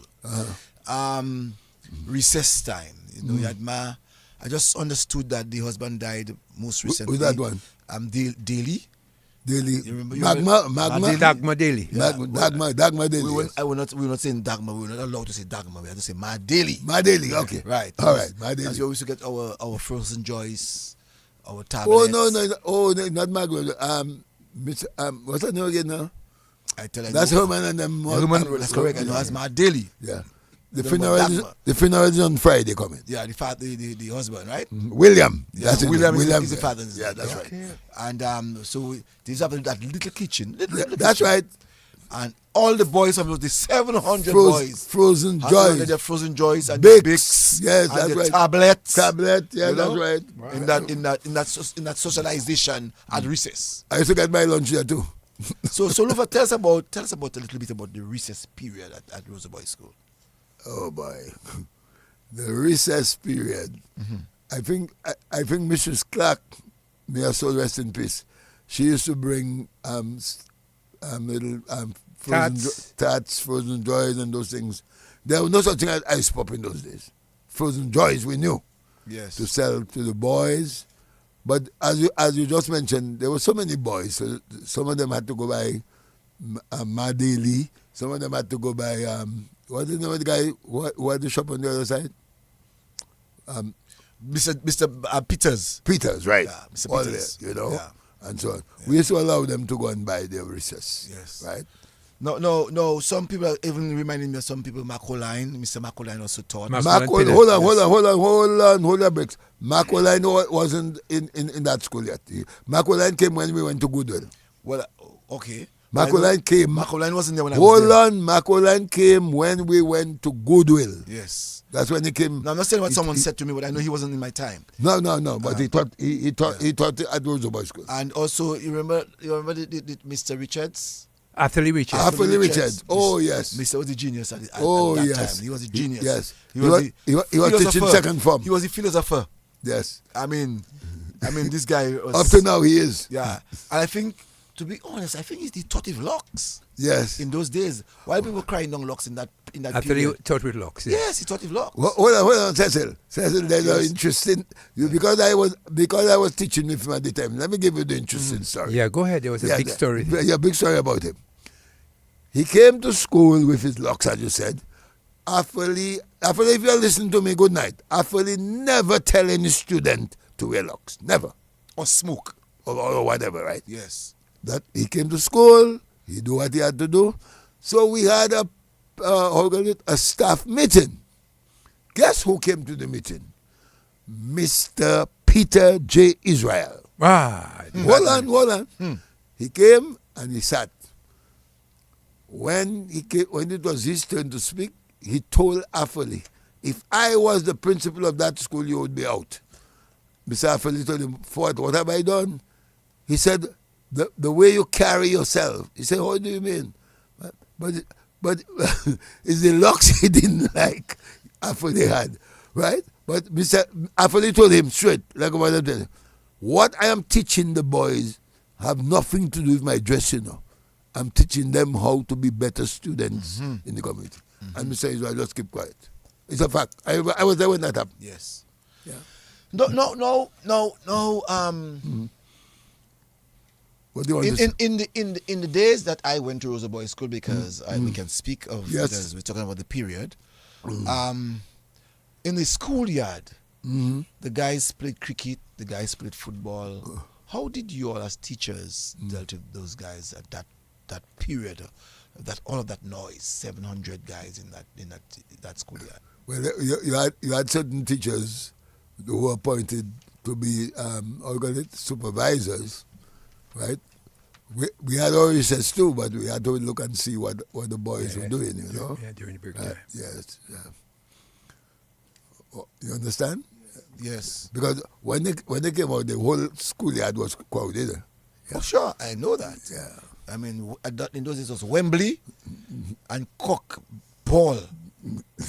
You know, cock ball and who likes cricket plays cricket. They were not. They were playing cockball in your time. Yes, my brother. To the cock ball, we played cock ball to the northern side of the yard. Okay. You know, more east south. You know, we played a lot of cock ball there, and guys selling cock ball at you, and we didn't have cricket bat. We were making our bat with some thick pieces of wood, you know. Oh, okay, yes. It was I remember those that days. gum. What you call that wood? That Gommier? Not gommier. That wood that have the gum in it. Lowy poem? No. Anyway, and at the same time, guys are dribbling, playing football. One of the greatest of footballers came from the Roso Boys School. That's right. Mike's Mike George. You know, even this guy from the Roso Boys School, Courtney. All of these guys came from the Roso Boys School. Courtney Challenger. Yeah, that's right. Yeah. Came I from thought the him. Right. Those guys, I went to school together with them in those days, and we played football in there. Now, Lufa. During that period,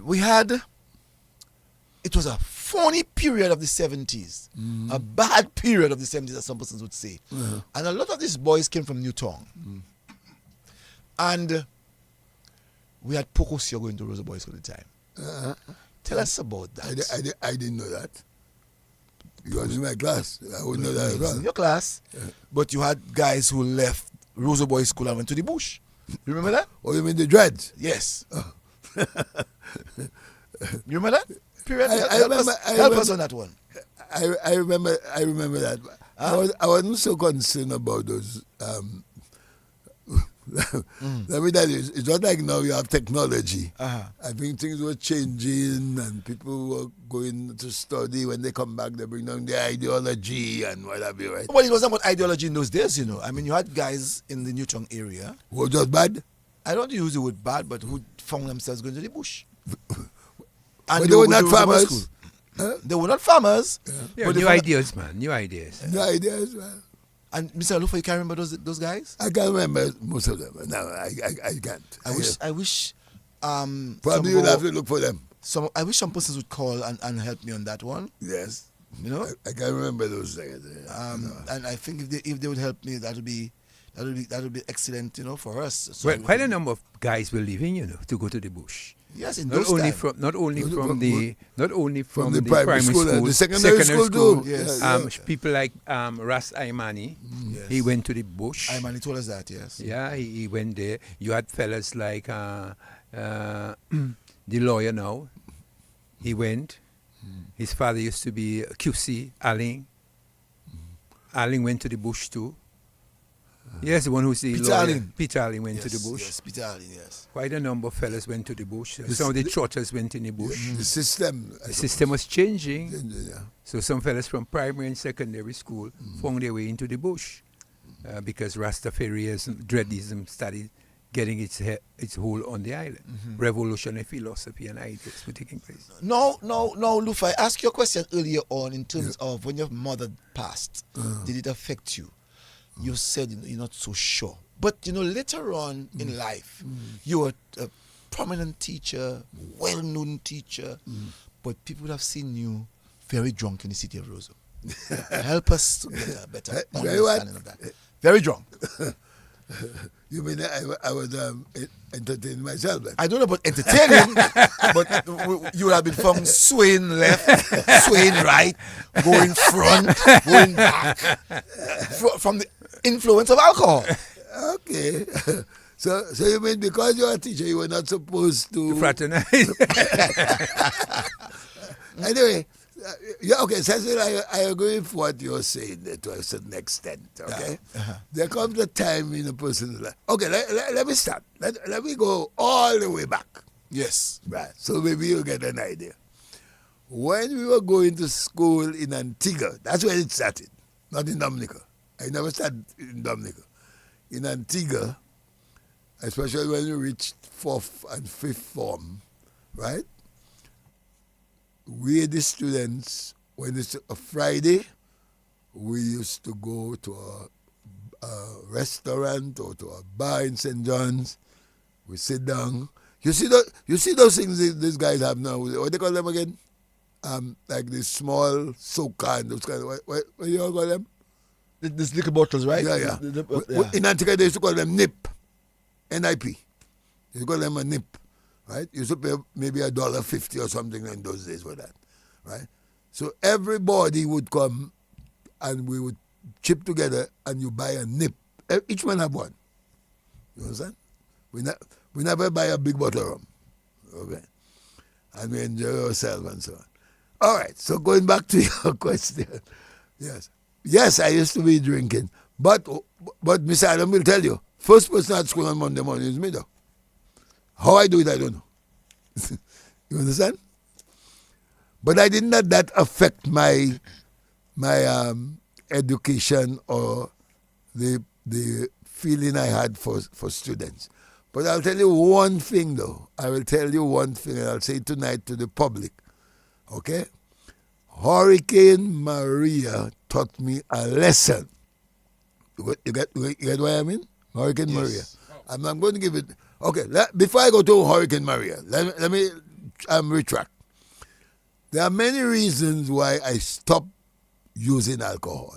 One, as Cecil said, I used to be swaying, you're a big teacher. I went to the market once and I passed out. You get that? They took me to the hospital. Yes. The ambulance took me to the hospital. I'm not ashamed to say it. Took me to the hospital, and while I was in the casualty, when I woke up, I saw lights over my head. Bright light. You know, I thought I was in heaven. You thought what? I was in heaven.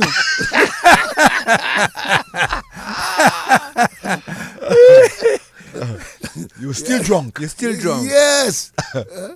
Anyway, that still didn't stop me from taking. But Maria is the one who taught me the lesson. Because when Maria came, my roof went, right? I tried to go by my neighbor, Mr. Cecil and Brain. I tried to go to my river for school. You know what Maria told me? Maria slammed the door on me. Blam! Go back inside. Take your blows. And then I made a promise to the Almighty. I said, if I survive that one, I leave in alcohol for good. And that is where I decided to stop drinking. It's 7 years now. No alcohol. None. As a matter of fact, I get more from not drinking than if I was drinking. Because I am saying it now for the listeners who are listening to me. If I was still drinking alcohol, I would have been in the grave yonder. I know it. Because I see what alcohol does to guys. And I'm going on a mission now to try to get young fellas to stop drinking it. Because it's destroying your body. You understand? When you're young, you think, well, you know, but especially if you don't eat, right? Alcohol is a killer. I'm telling you the truth. And I lived it. And when people offer me drink, Cecil and Brain, you know what I tell them? Give me a lunch instead. Because the lunch costs more. The lunch costs more than the drink. The lunch costs $20. The drink costs $5. I know. Are you finished with me now about that? No. You still want to move? Go ahead. No. Yeah. Your students never said to you, Yes. Sir, we see you drunk on the weekend. Sir, we see you drunk last night. Well, I used to tell them what I do outside of teaching, that's not your business. So that meant they said so to you? Yes, yeah. No, what about your authority? What did your authority ever say to you? No, the authority never told me anything personal. I mean, some principals spoke to me already, but not. I never got any warning from anybody. You understand? Mm-hmm. Right. I'm telling you that straight. No warning. Maybe I'm saying it. That maybe I feel that my successes may have covered what I was doing. Let's hold on a while. Good evening to you, caller. You're live. Hello? Yes. Good night. Yes, that's DBS? Sir, you're live. Yeah, Mr. has a history of a pin he swallowed. He give that to all you already? Oh, what, a pin? A pin, P-I-N. No, you haven't said that to us. bring that up to him. How you know he swallowed a pin? Well, I'm from Dalis and he have relatives in Dalis. You have a what? He has relatives in Dalis like me. Relative. And they told you so, or you saw that happen? They told me so. He swallowed a pin. How you knows how factual that is? Okay, he's there. Well, ask him that, man. He was the story, man. I want to know too. I young. Okay, you. All right, then, caller. Thank you. Now, Lufa, why did you swallow the pin? I don't remember that. You remember that? Anyway, okay. Thank you very much, caller. Now, I was still young, as I said. I was still young. I think it has to do. Caller, probably it had to go at the time when I was seeing a lot of misery. But when you say a pin, it was not straight pin, brother. It was a hairpin. A hairpin? Yeah.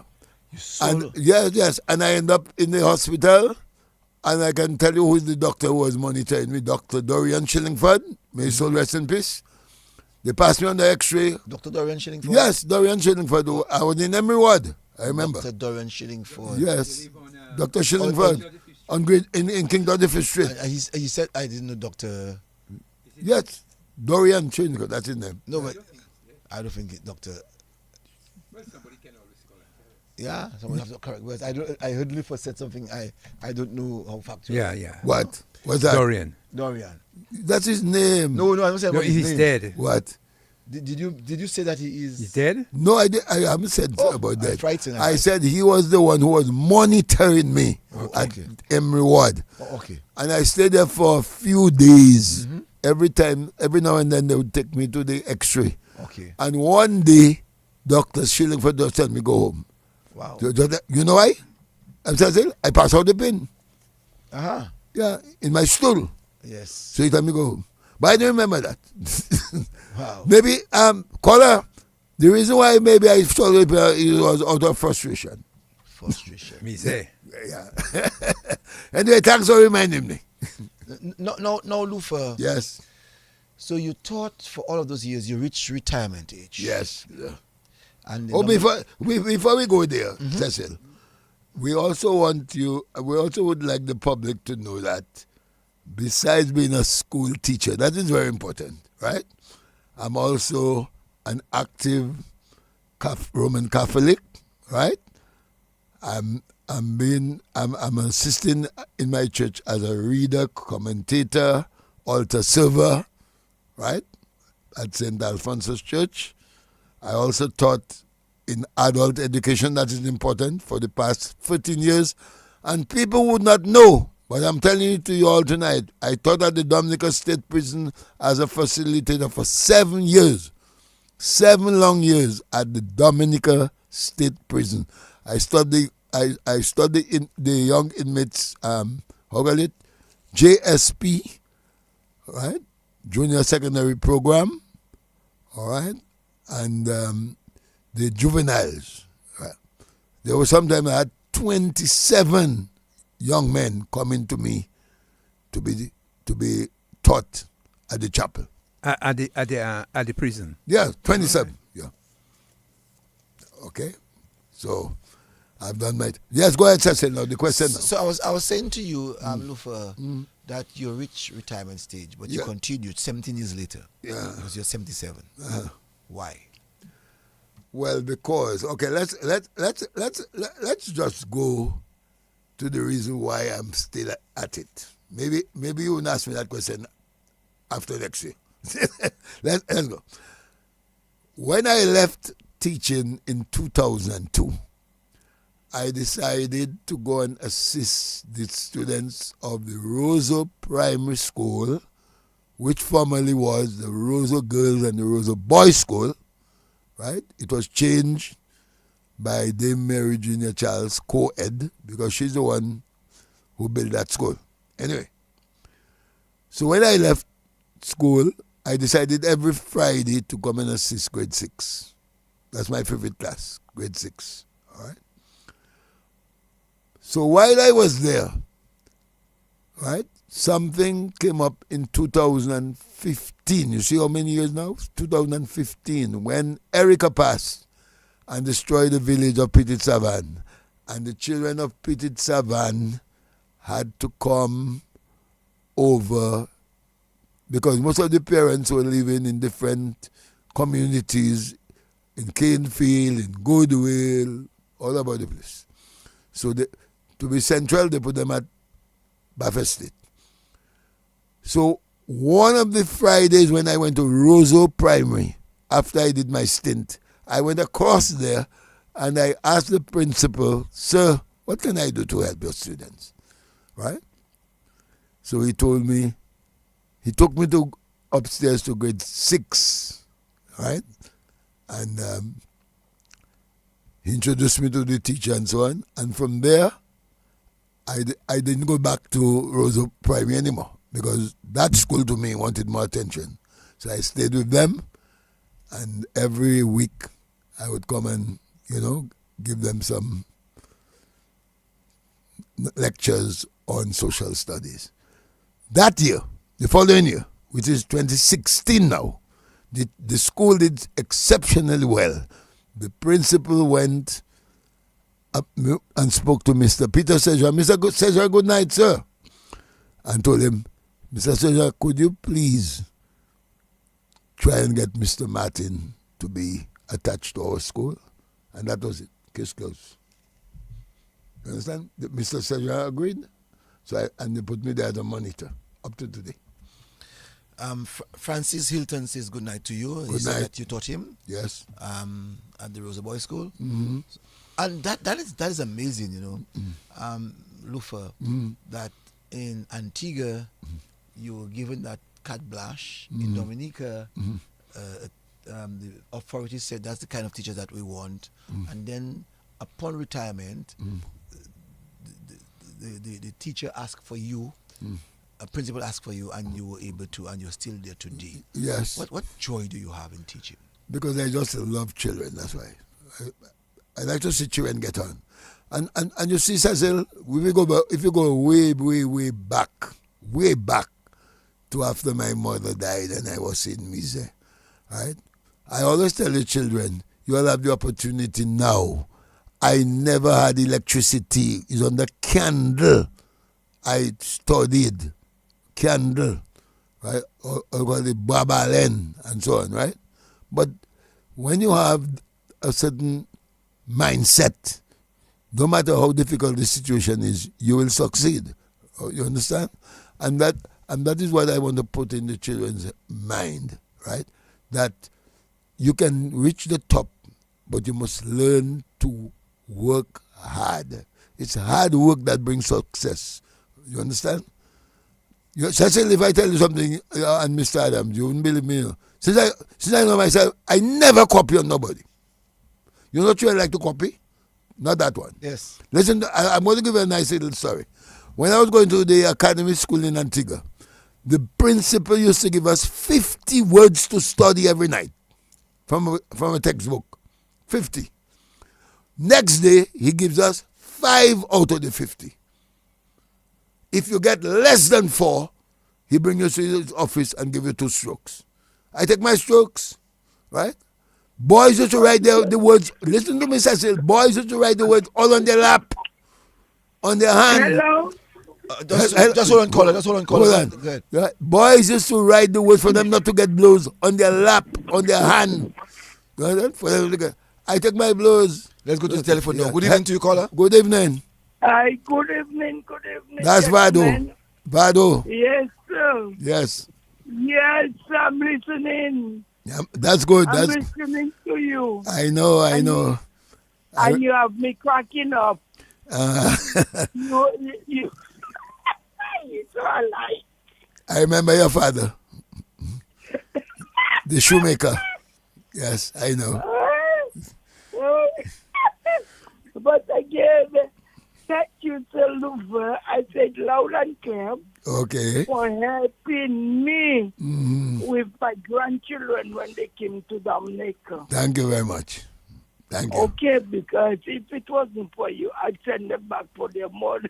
All right, that's all right. That's all For right. the encouragement you gave me.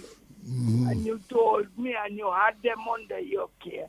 And today, the children are very, very, very appreciative for what you've done. Thank for you us. very much. You know? That's what I look for, the with appreciation. Your extra lessons and so with the grandchildren. Yeah, okay, You thank really you. help. Thank you. Thank A you. good job. That's why I follow you wherever you're on.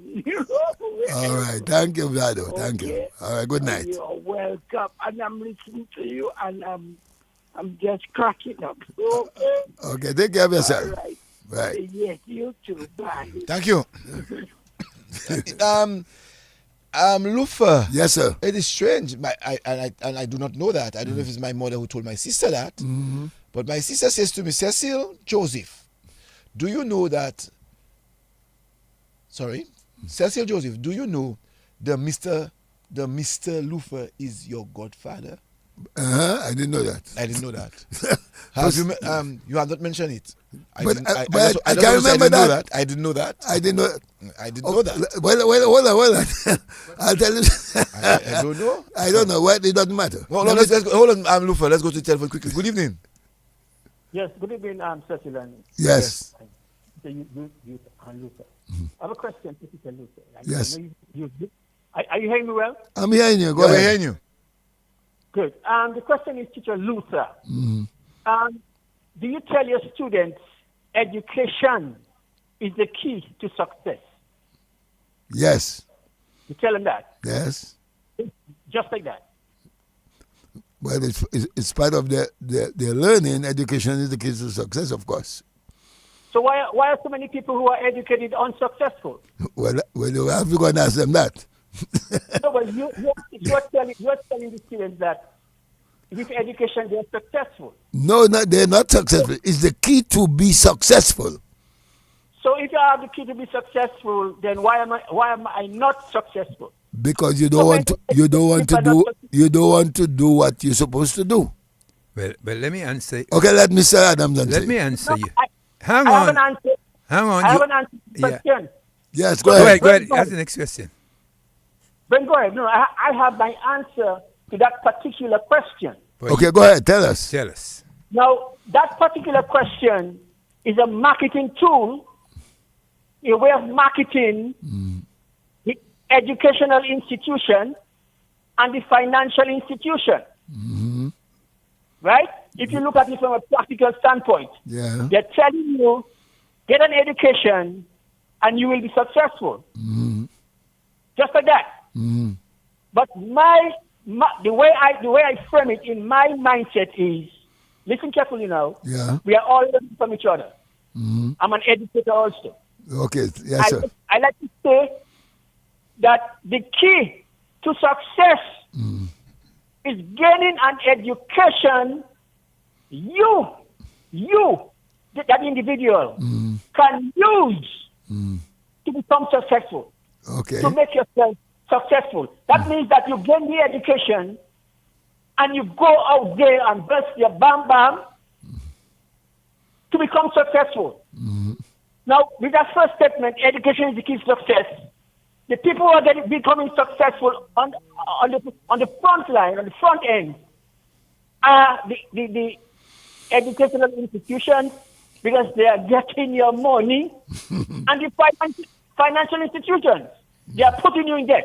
So the idea is, if you're going to use education to become successful, you have to choose, okay, an education that you can use, turn around and use to become or to make yourself successful. All right. So that's what education is the key to success. It's a marketing tool for the educational institution and the financial institution. Okay, thank you, sir. All I have to say to the caller, if you have the key and you never use it, all right, how are you going to be successful? That's all I got to say. Let's go back to the telephone. Good morning to you. Good evening to you, caller. Hello, good evening. Good Hello. evening. Good evening to you, caller. Good evening. Hello. Good evening. Yes, go ahead.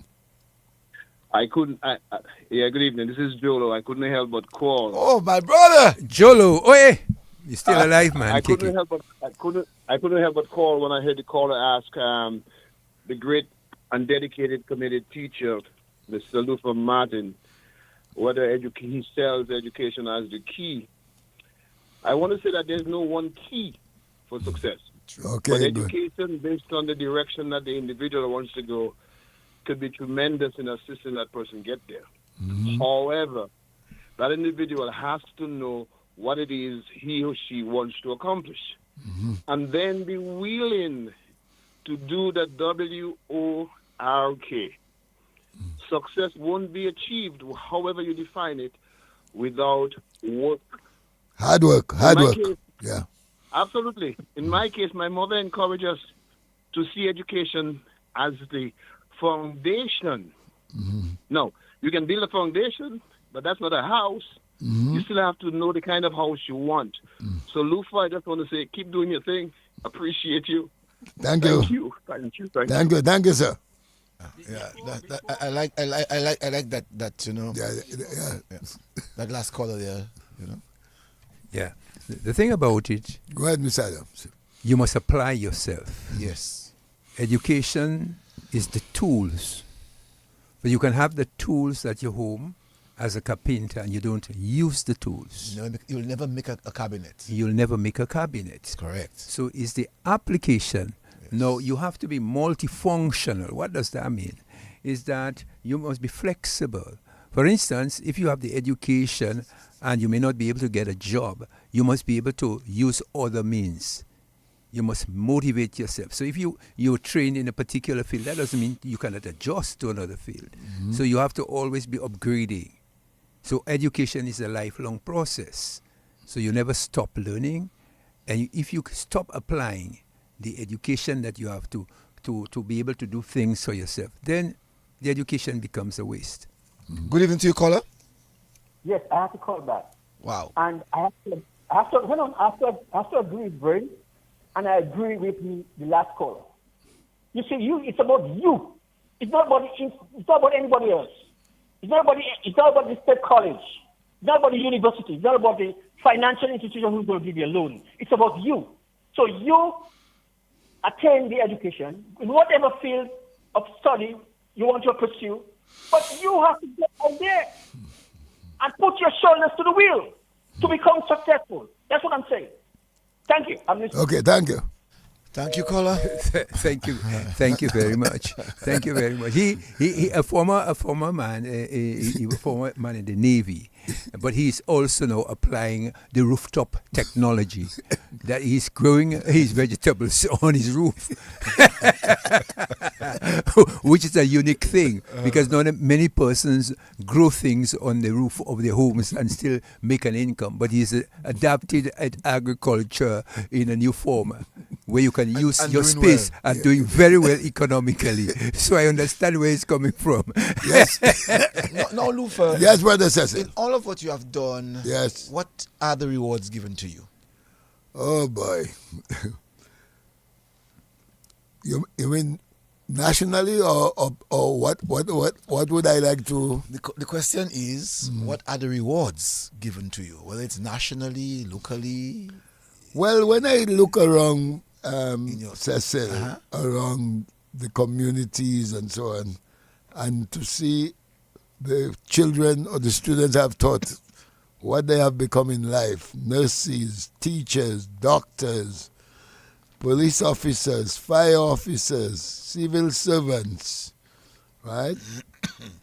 Lawyers and other people in the private and public sector. I feel very, very happy. I feel very, very happy to see one. Have you ever gotten? I think I know you did. I should. Yes, I am the recipient of the Service Award of Honor, which I got on November 3rd, 2020. Congratulations to you, sir. Yes, sir. Right. And what does that?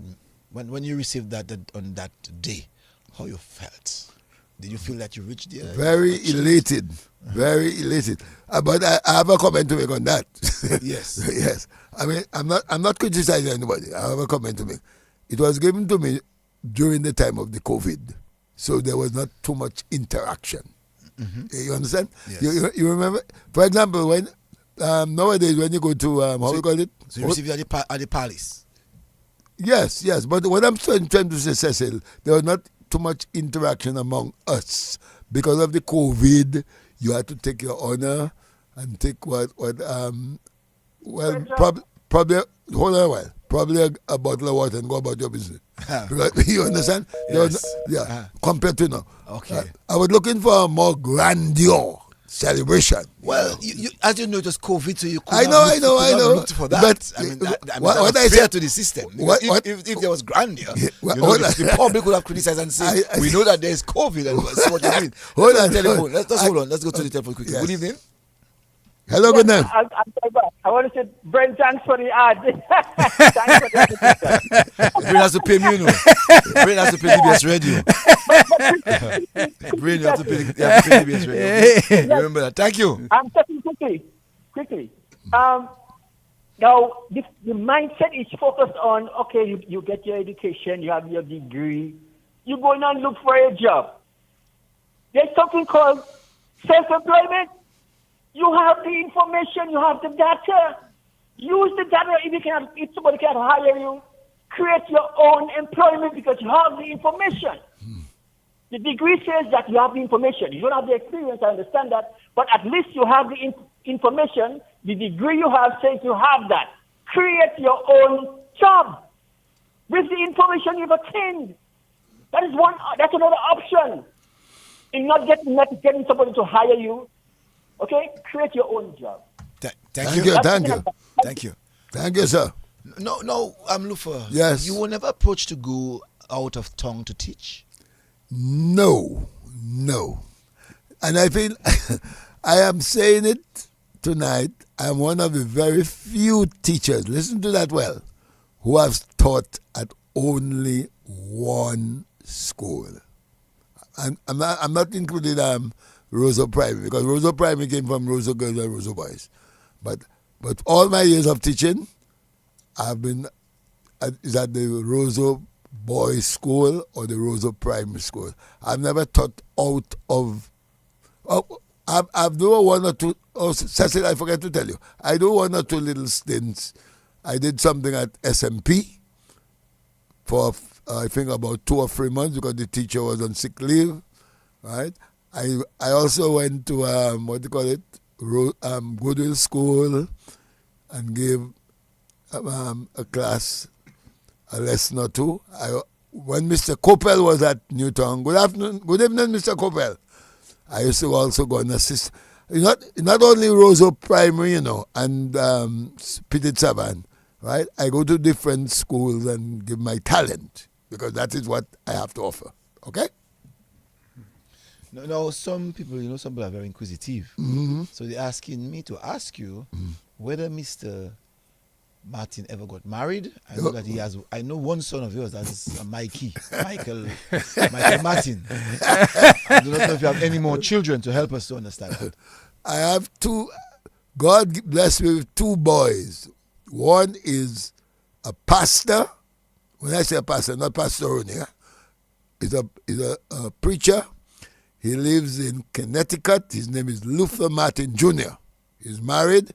He has 2 siblings, two children, a boy and a girl. My mother had 2 children, a boy and a girl.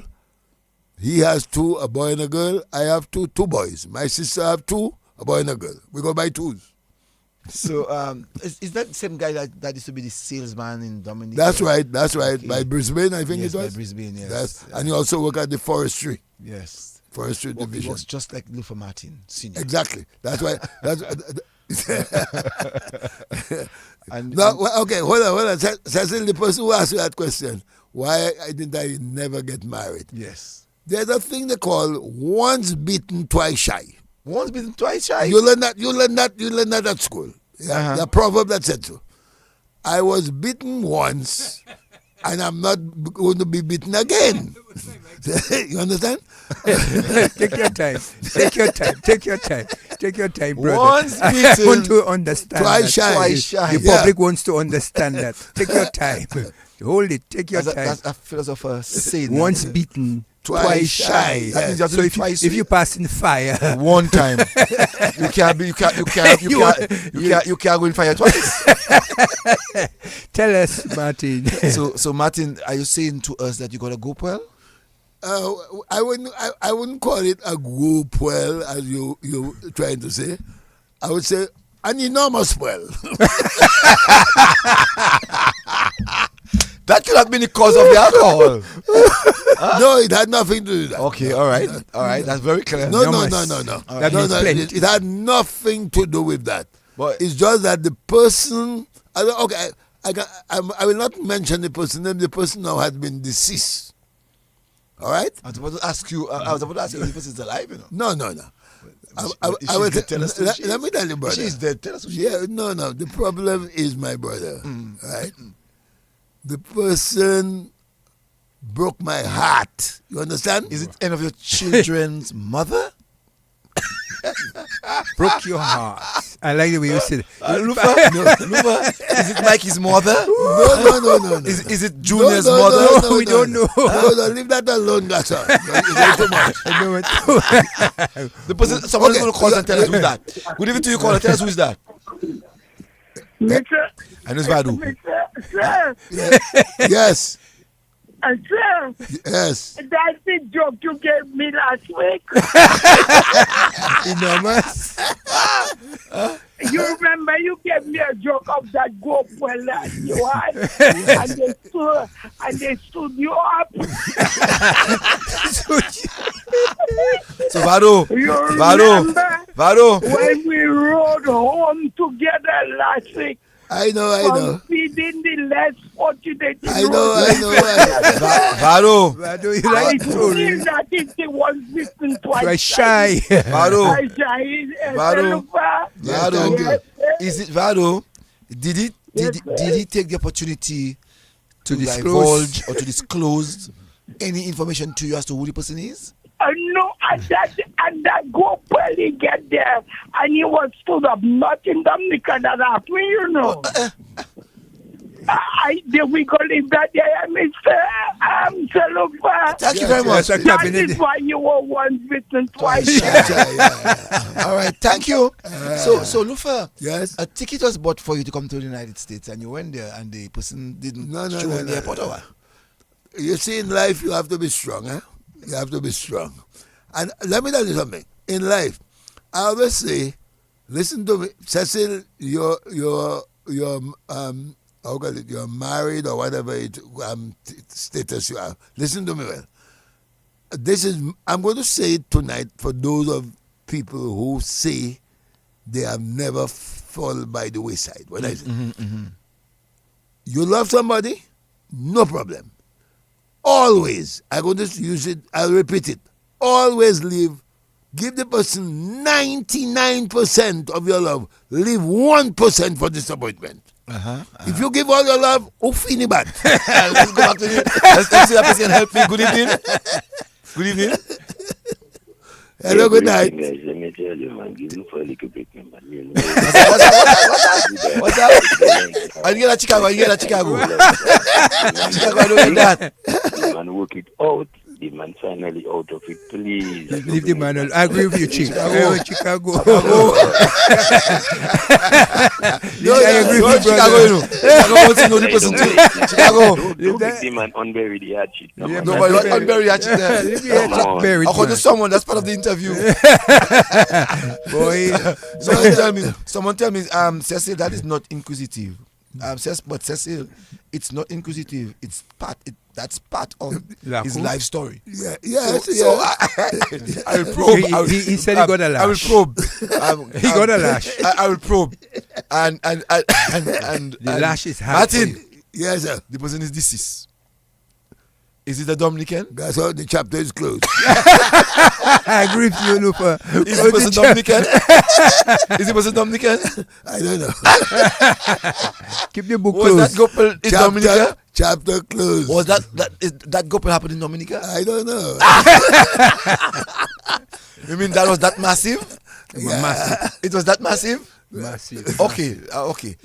Help us let me tell you something. Yes. When you recover, or they call it recuperate from that, yes. from this kind of thing, there, you want to forget about that.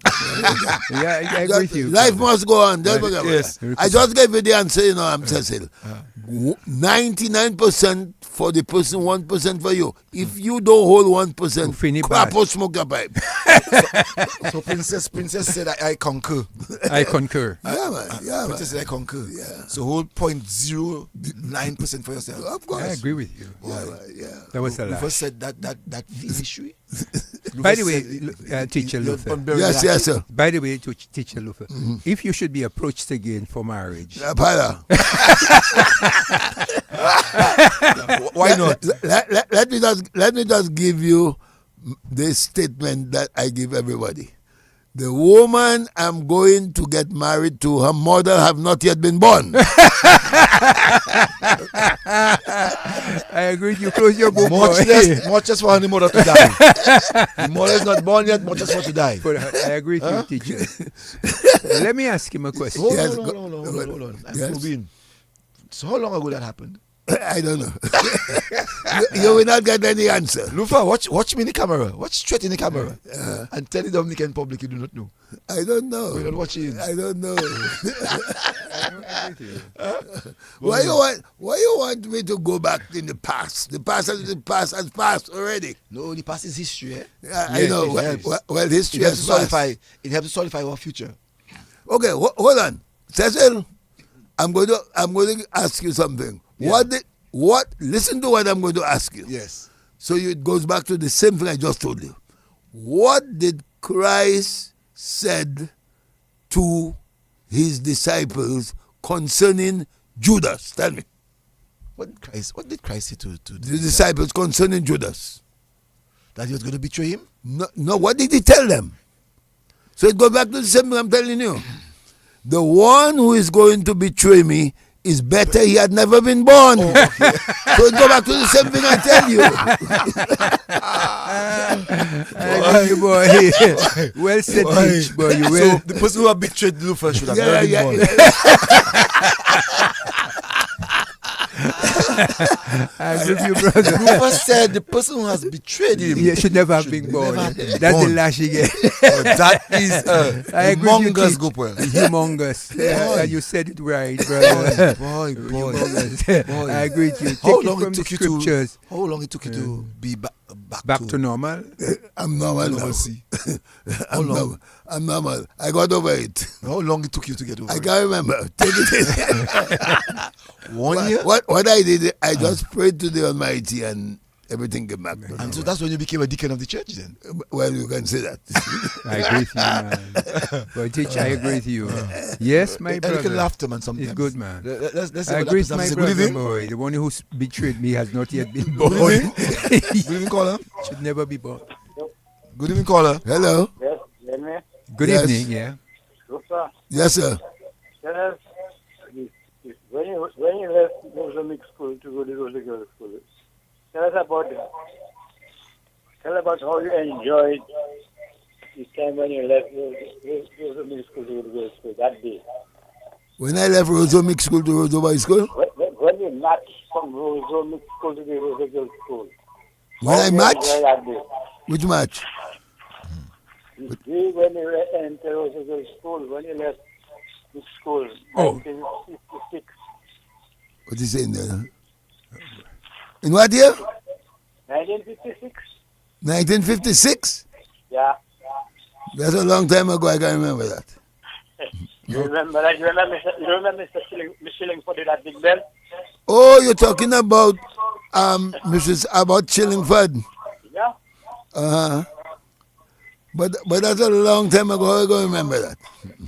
Anyway. Really forget it, Anyway, call it. Anyway, thank you very much. Yeah. Yes, you're going to say something now, Adams? Right, I'm going to say, teacher, yes. When you came to the Goodwill School, how was Yes. it for you there? When you came? When I came, what you mean after the Hurricane David? How was it? this is Mrs. Roberts. No, Mr. Edwards was there for a while, and then Mrs. Roberts took over. Remember? Yeah, Miss That's Roberts. Gertrude, right? That's Greta's mother. Yeah. Yes, she took over, right? Let's just, okay, I'm glad Mr. Adams wrote that. Cecil, the students of the Roso Boys School went through terrible times. I cannot close the chapter of my life until I talk about that. The children of Roso Boys School after the Hurricane David. Do you know they went to the Goodwill School, and Mr. Adams was at the time the science teacher there at the time, yes. They had to get cardboard from JC to bring to school to sit on some of the chairs because some of them didn't have any bottom and so on, you know. They went through terrible times. And they had to come, they used to come there. Imagine school start at 12:30, and all 11 o'clock coming and disturb the people, the other students. But I'd like Mr. Centilier, he was a good man. You remember Mr. Centilier? Ronald Centilier. Yeah, very good man. He was a good principal, very good principal, right? And we stayed there for around what? I think 3 years. Yes, because we went to the what they call it, the health center in 1984. Yes, I remember. Okay, but I learned a lot about the time I spent at Goodwill. It was very, very, very good indeed. Very, very good. Especially in the company of Mr. Kentish, Mr. Lakou and Pinard, and others. You know, it was very entertaining. Yeah. Anything else you want to tell me about Goodwill School? Well, I know, for instance, that I can say Mr. Loblack was very good. Mr. Pinard, you were good. Yeah. So we all met there. Oh, you had Mr. Laurent there too, eh? And Mr. Laurent, you know, it was quite an interesting period. As you said, it was very challenging there very at the time after the hurricane. Because we had to go half day school, right? Right. Yes, because you all came in the morning and we came in the afternoon. Right. Tell us about your lessons. I know, for instance, you had your lesson period. How did that go for you? Your private lessons? Oh, well, oh boy. At the Goodwill School? No, your own private lessons when you taught students after school, teaching them for the common entrance. How was that? Oh, well, that started way back with Mr. Edwards at the Roso Boys School. Way, way back. Right? And then, well, to be honest with you, most of my students who were successful at the common entrance exam were taking private lessons. Not that I wasn't teaching my class, you know, I was teaching my class. But if you came to Sir Lufa's private, and people would tell, I met a girl up to this morning at the supermarket. She said, "You don't remember me? I used to come by you for private lessons." I said, "Thank you very much." Yeah. Because you can't remember everybody that you taught, right? There are some students I used to go to their homes, right? At Goodwill. I remember this gentleman, Mr. He was a lawyer. What's his name again? He died some time ago. Ron David. I used to go there every Saturday. Babs Dyer. I taught his two daughters. One now is a doctor and one is a lawyer. I used to go there in the afternoon and help them in there. Both of them got scholarships. Right? Most of my students did very, very, very well. in my lessons, most of them. Right? And I used to sacrifice. Cecil said, well, I used to use a lot of alcohol, Cecil. I agree with you. But I used to sacrifice most, Adams can tell you, I used to sacrifice most of my time teaching children on the weekend, Saturday, right? From 9 until 12:30.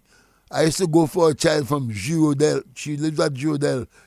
Go to the market, bring her at my home, teach her, bring her back for her mother. You think it easy? I used to go to one at Loubier. Same thing. Not teach her loaf again. I go into nobody home again. Moving nicer. Other question. Yes. I know every Sunday you have your special program on Kyrie. Yes. How is that? How did that come about, and how is it? How you find it? Well, okay. I want to thank the person who really introduced me to that program is Peter Pross. Good night, Peter. Peter Prosper had that program. He had the children's program in the afternoons, not on a Sunday. And then he invited me to come and question the children.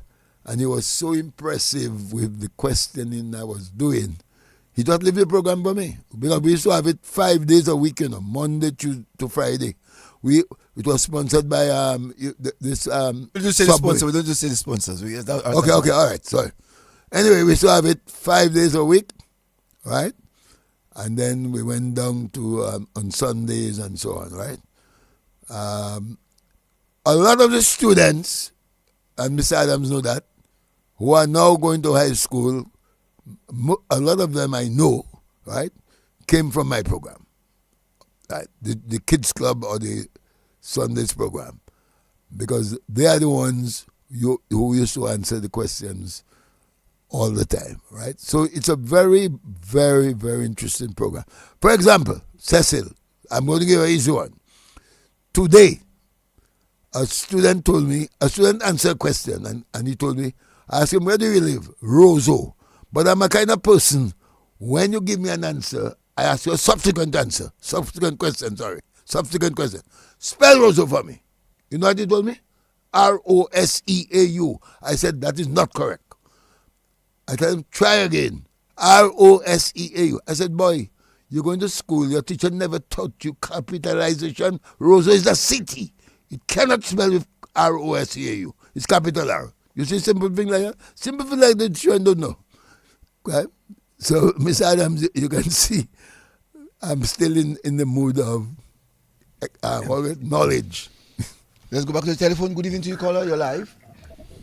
Hello. Yeah, good evening. Yes. Good evening. Silver, Yes, sir. I wanted to find out what you think about the time when, there was a lot of chaos, a lot of problems with Dominica, the pulling down of TG, OG, Marshall, a set of problems, strikes, about this strike on that take. I think those times there, the boys' school had a lot of problems. I mean, they suffer a lot. What can you tell us about them times there? You mean during those times the boys' school had a lot of problems? No, I mean the students, of course, suffer through that era. In that You era. mean through those crises, the students? Right, through things. How did they suffer? How? Well, tell me how they suffer. How did they suffer? How they suffer? Tell me. Well, there was all of the strikes, all of the strikings that I can remember the... Yes, there were. Hold on. There was the 47-day strike. I know about that, yes. Go ahead. Teachers and them, sometimes students herself, pupils herself from the classroom used to have to hold for the teachers and not come in so many times, so many teachers short, all kind of thing. I did not have problems. Mm-hmm. So what do you want me to do about it for you now? Tell me. No, he's trying to find out from you. During the period of 79. I heard you mention. I was just trying to help him. Yes. I think what the caller wants to find out from you during the period of 1979. the school would have gone through a lot of crisis. Yes. Based on the fact that there was this strike from the various unions. Yes. And pulling out of teachers from school. The children there would have been suffering from that action. So he's trying to find out what give him now your views as to what happened during that period. Is that what you wanted to ask, caller? Yes. What his thought? What he think of those times there, and how it affected, or what's his whole general views on that? My dear sir, in all countries of the world there are crises. You understand? Nothing is perfect. You understand? Nothing is perfect in life. Okay? So, yes, I agree that the students did suffer from their education, right? But the crises that we had with the unions and people striking for pay and all this kind of different things, it happens all over the world, my brother. It's not only in Dominica. It's not unique to us. All over the world have different... Okay, let me give you a good example. Right now, as we speak at DBS, right? There's strike going on in Israel. You want to hear the number? 750,000 people are out, right? So you don't believe that their children are out of school too? 750,000 people are protesting in Israel because they want their family back. So all over the world have different strikes or different problems at different times. It will affect the children, I agree with you, right? The caller? Okay? Right. Well, it's just that, you mentioned how it affected you. You were talking about a particular time that affected the school and the students and what have you. And I just wanted to add that particular time, which I thought really had a definite effect on the kids at the time, Okay. I agree with you, yeah. But I'll tell you something, my brother. We all have to learn to make sacrifices at some time. Okay? Obviously. We have to make sacrifices. It's not easy, my brother. It's not easy. Nobody wants teachers to be on strike for children to be not at school. But sometimes it happens. So. Because during the 47-day strike, I was not at school anyway. Okay, my brother? Yep. All right, thanks. Lufa, Yes. I want to find out from you. Yeah. Did you have a brown belt? And did you tell people bend their toes? You got it, man, Cecil. Did you have a brown belt? Yes, I did have a brown belt in my drawer. And did you tell students bend their toes? Touch the toes. Touch your toes? Accordingly, yes. You And then you all took it and threw it in the river. They stole your belt? Yes. Wow. Boy, when you see Lufa, there was a wicked teacher, No, you have to instill discipline. I wasn't wicked. What's that? Boy, Lufa used to like to be. You instill discipline. You did what you had to do.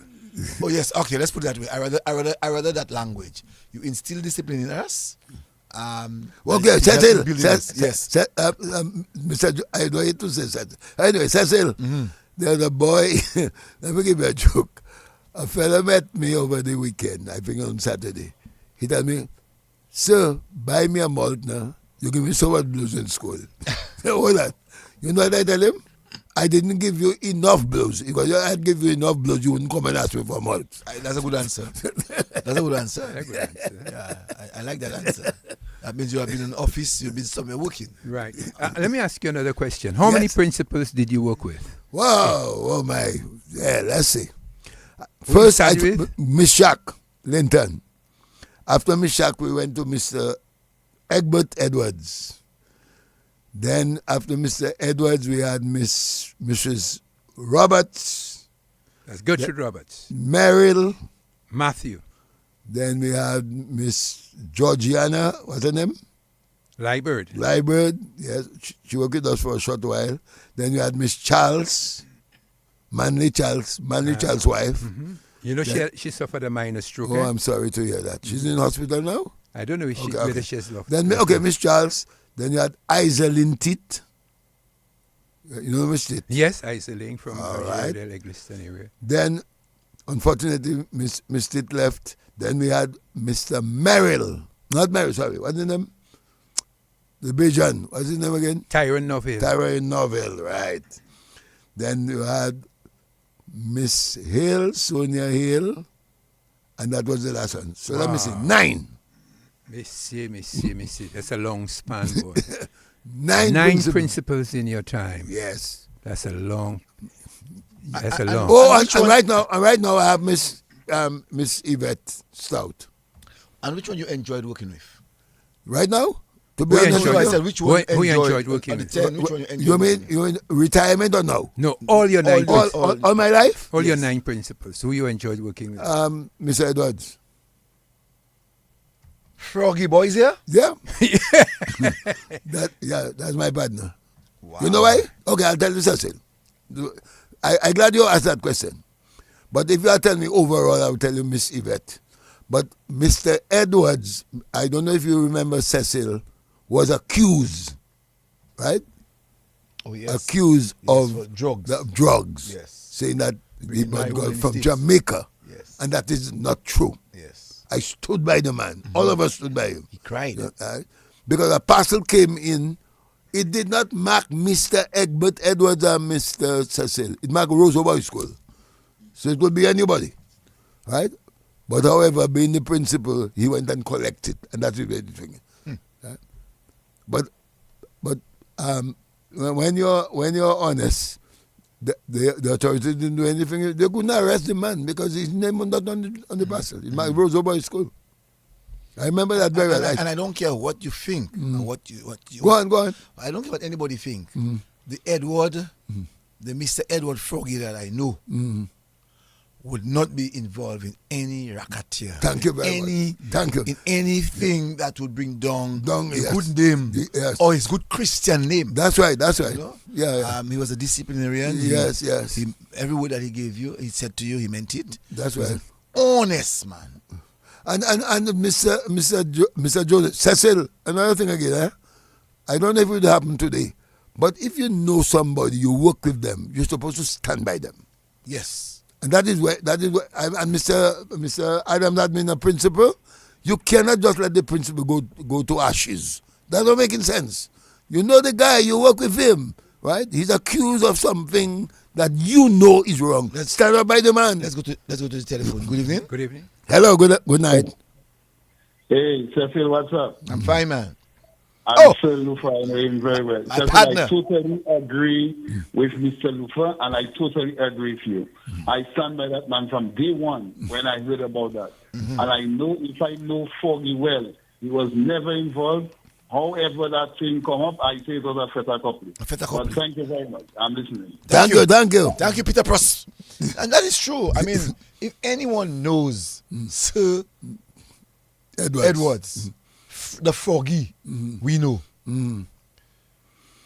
There is no way on earth that Frog would ask anybody for a pail, a half pong, a quarter pong, a leaf, or even a tree of marijuana. I mean, Froggy lived on River Street. Right. That's where he had his house. Where guys were involved in this thing. That's right. Yeah. And Froggy, I'm sure, who would have cautioned, especially students, would have cautioned them about this thing.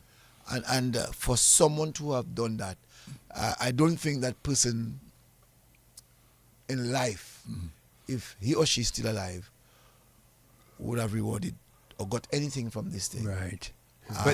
Maybe it could be a former student that Froggy would have given a nice volley and they would want to smear his name. Yes. And would have done this. Maybe a parent that Froggy, when they came to him, thinking that Froggy would have taken sides and didn't. And you know, it could be anything. Right. Or as Lufa said, it may be a parcel under the name of Roso Boys School, and someone had to collect it on the name of Roso Boys School. That's right.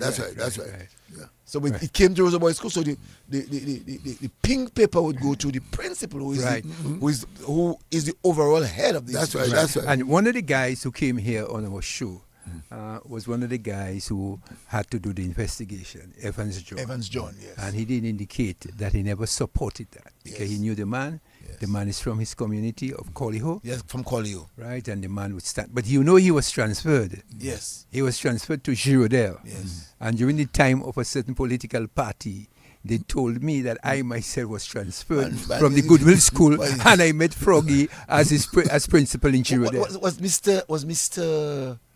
from Trafalgar? Was he the Minister of Education? Or Charles Maynard?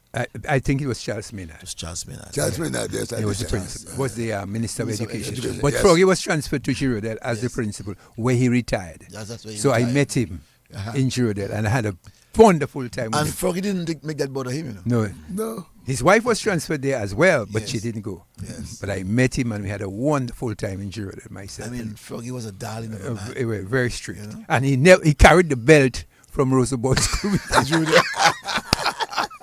So is he now in the States? He died. No, he died. he this died? time. Yes. Yeah. He died about 2 years ago, I'm thinking. Yeah. Oh, I didn't know. Yeah, you see him during the COVID period? I Yes. think he died. Yes, that's right. I know he had a daughter, beautiful red Oh, yes, skin yes, daughter. yes. Right. And his two sons were island scholars. Yes, yes. Ridley Edwards and the other one. Yes, I know them, yes. Yeah. They're both doctors. One is an engineer, one is a doctor, I think. Yeah. Yeah, and Froggy, there's no way on earth. I mean, this guy, every student who would have gone to the Roso Boys School, no matter how terrible they were, they would tell you that Froggy was a great principal. Right. By the way, look, Mr. Luther, Yes, you had a singing principal. Who was the singing principal? Who's that? Gertrude Roberts? Froggy. No. Gertrude Roberts. Miss Robert. Oh, yes. The singing principal. She always had her boys singing. Yes. That was very nice. Boys, if you had to go to the class... Who's doing that? That's not how she was speaking? Yes. She was a fun lady too. Fun lady. Very strict woman. Yeah, very fun. But Cecil, I want to say something about discipline before we leave. Yeah. Okay? That was at the Roso Boys School I'm talking about. In during the 1970s. Cecil, when students didn't do their homework, I came up with a strategy, right? Not only beating them, to deprive them from what they like. Guess what? Friday, you don't do your homework twice for the week? No sports. Yeah, you're not going to sport. You know what I admired about the people of River Street? I'm taking my class to Windsor Park. There comes 2 other classes want to join. So take my class with you now. I say, put them. Before they leave that yard there, I give them my instruction. Anybody disturb on the street, you're not playing. Pakashwe. I write at the back. These boys are walking and everybody says, be OT teacher now. Where's the teacher? Right? I write at the back. Now when they reach at the Windsor Park or they arrive at the Windsor Park, they all go and sit on the stand. If you are playing football or cricket and you use any indecent language, off you go. You don't play. So you don't do your homework, you don't come. You are using indecent language on my field, you don't play. I used to be either the referee or the umpire. You don't see those things happening again in any school. We are teachers taking part in sports with their children. Hardly. They won't sit down. I also remember, Lufa, Yes. while going to Roso Boys School, you were the first volleyball coach. I don't know if you remember that. That's right. You were the first I volleyball learned coach. from Miss Charles. Right. We went to Capuchin and we won a tournament there. I remember that well. Yeah, that's many years ago. Many years And ago. the name of the teacher you're talking about, Lucina Charles. Lucina Charles. Lucina Charles. Good evening to you, caller. Hello. Good evening. Yes. Good evening. Good evening, sir. Yes. Silver, Yes, sir. any mistakes along the way you would like to share with us? Any what? Any mistakes at all? Mistakes. Mistakes? Yes. Yes, sir. Like what? Any mistake you would have made? Maybe that's what he's trying to ask you. Call back, please. Call back. No, Please explain. I think he's asking you, did you make any mistake along the way? Like what? Well, We have to we explain. know for sure you didn't get married, so that's not a mistake. Oh, that's a mistake. We- You we- don't get a we- good we- job. We talk about that already. School, you talk about school. I mean, Yeah. No, I Well, don't- everybody I mean, makes mistakes. maybe penalizing children. Did you think that was a mistake? Schooling children, do you think that's a mistake? I don't think so. I don't really think So let me ask no, you- hold on. Before you ask me, before you go there. Do you know Mr. Adams and Mr. Joseph that in the United States now, is right now as we speak, they have removed. Let me tell you something. Mr. Joseph, this is not a joke, you know. That is why you're having all these shooting incidents at school. They remove prayer from the schools. So what do you expect? Satan come in. Simple like that. And nobody can tell me I'm not correct. Removing prayer, God, from your school, Satan will enter. Simple like that. So let me ask you, Yes. Lufa. Yes, go ahead. In reference to before I do that, let's go to the telephone quickly. Okay. Good evening to your caller. Hello. Good evening. Good evening. Good evening, the fireman touching base. Hey, my Hey, partner. fireman. My partner, boy, my partner. Yeah. That's your boy. Mr. Lufa, tell them a school opening there. Tell me I have a little contract in your school, you know. Tell them I'm not a politician, but I'm a great person because I don't have a little contract in your school. Tell the world that, right? So Lufa, now hear that. Yes. If education, as they say, is the key for success, that when you have a good education, you have a state. Why so many poor people have problem in getting education because they have no money? Nobody concerned about them. If it was so available, they really and truly should make every human being that have sense and can understand things should have a good education. So I had a problem with that, really and truly. It's looking like it's certain people and the money talk bullshit work. Because really and truly now, if they say it was a thing for human beings to all elevate themselves and they surrounding the company, and you're telling me education is so expensive, and to know how many poor people I could get a scholarship or being a whatsoever, because why it was never available for the poor people there. It's looking like education for one step. Up and running, so look for them have a contract in your school, and when I did, I could link you up. Up Okay, and thank running, you. fireman running, so look for you is a great man. I'm listening. Okay. Thank you. No, Mr. Lufa, Yes. do you think it's a mistake that central government would have made by saying no flogging in schools? Not really. We have to go according to the times, I suppose. We have to go according to the times. But I don't talk about flogging. I think it has to do with, I will use the word discipline. Discipline. Children have to be disciplined. We're not referring to flogging alone. Discipline. Cecil, I will say it again. I'm back again. I'm glad you bring that up.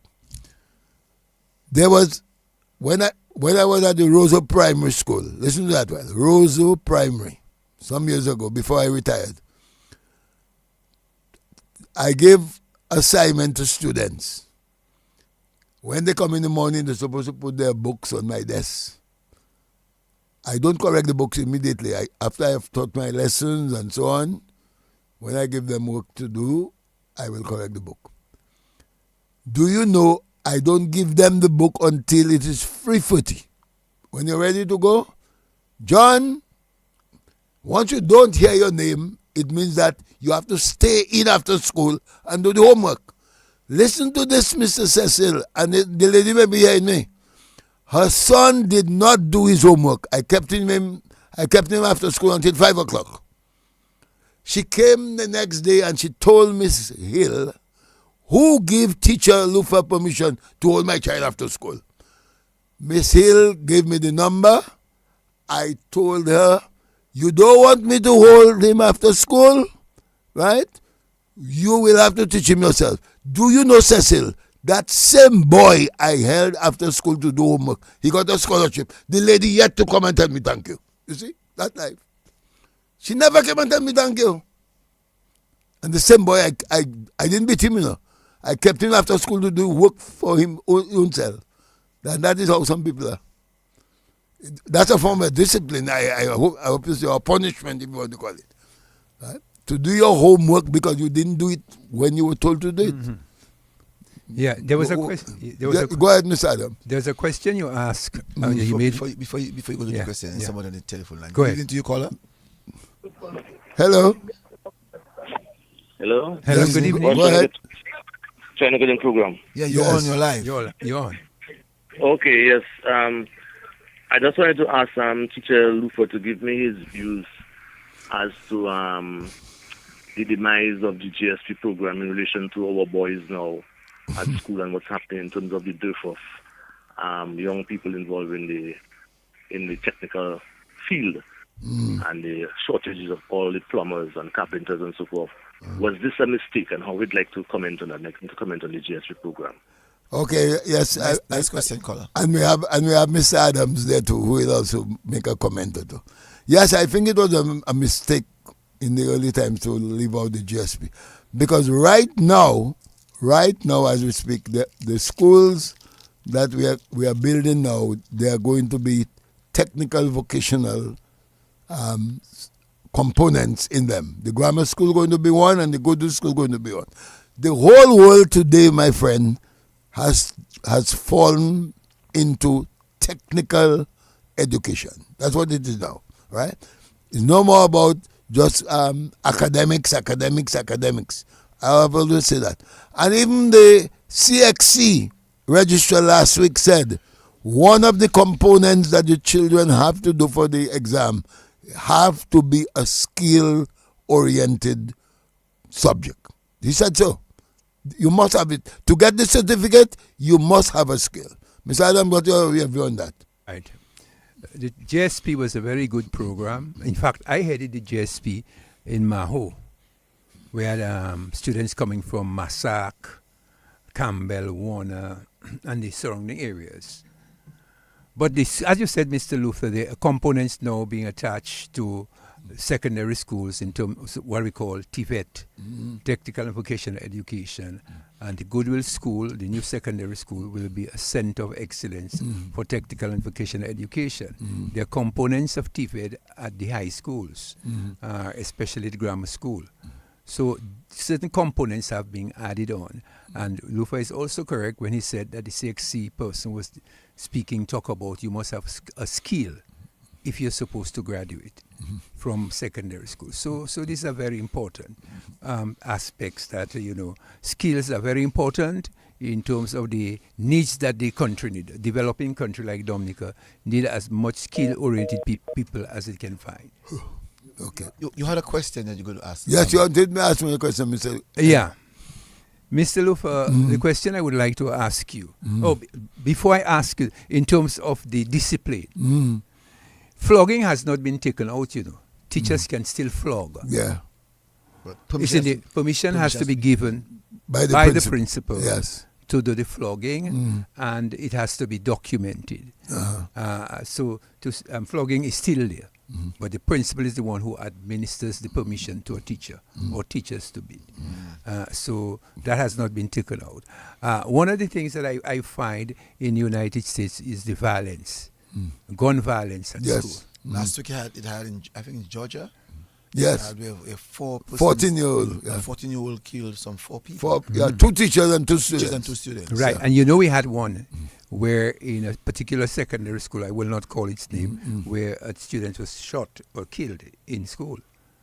Yeah, it happened in Dominica.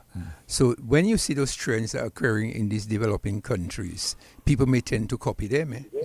So schools have to be very vigilant because we want to always copy the bad things. So we not be surprised if one day a student bring a gun in school let's go to the telephone. A teacher or student. Good evening, caller. So we have to be careful. Hello, good night. Good night. Hello. Good night. Hey, greetings, Lufa. Yes. Good evening. Good Cecil, what's up? Good Yes. evening. Fine. Okay. Earlier on, I think Lufa said something that I think many of us maybe didn't digest fully.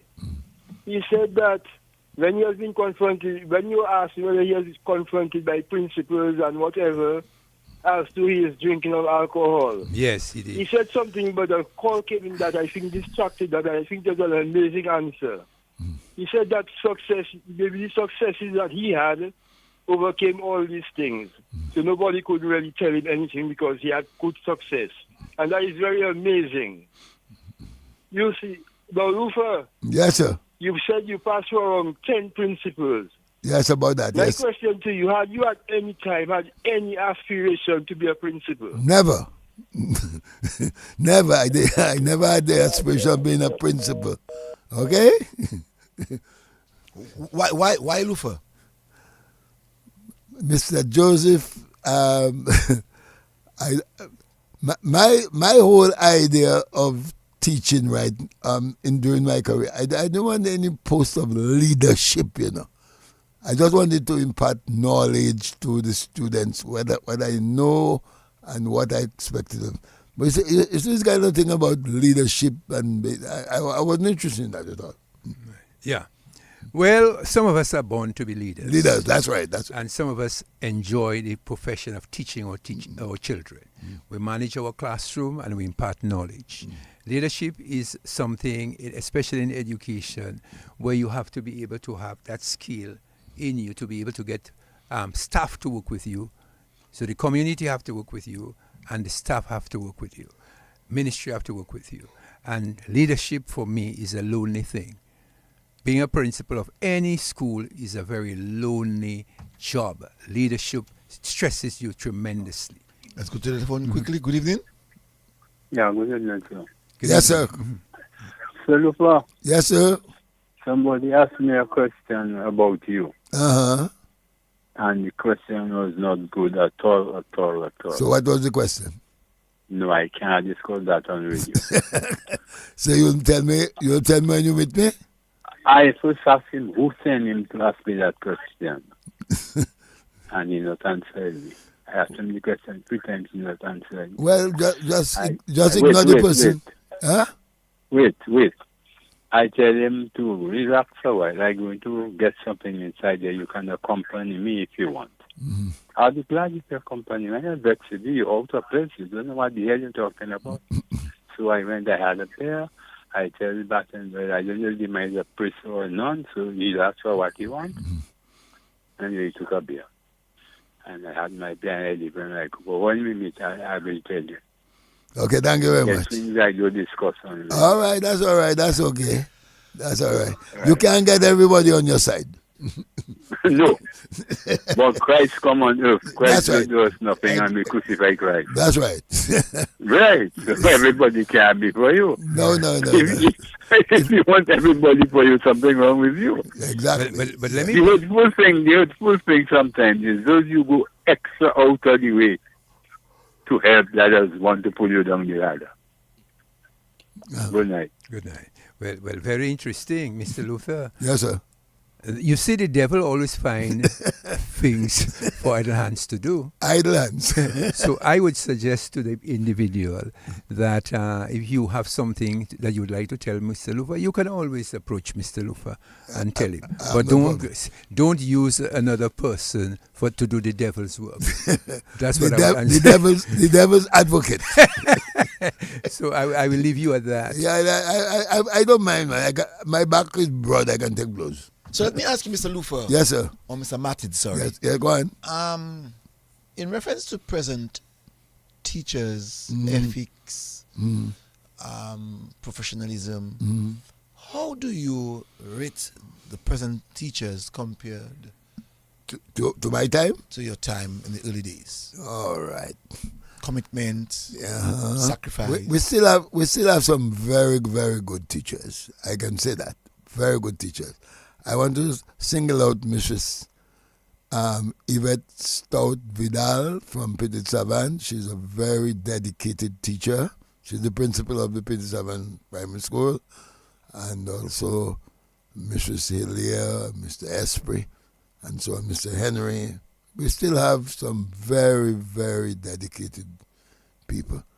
But generally, I don't know. Maybe they'll give it blows when I finish it. There are some teachers, I use SOME, who just come to work and go in the classroom, teach children just because they're getting a salary at the month, and not doing what they're supposed to do, which is to try to uplift the children. Thank you for holding on, caller. Let's go to the telephone. Good evening. Hello.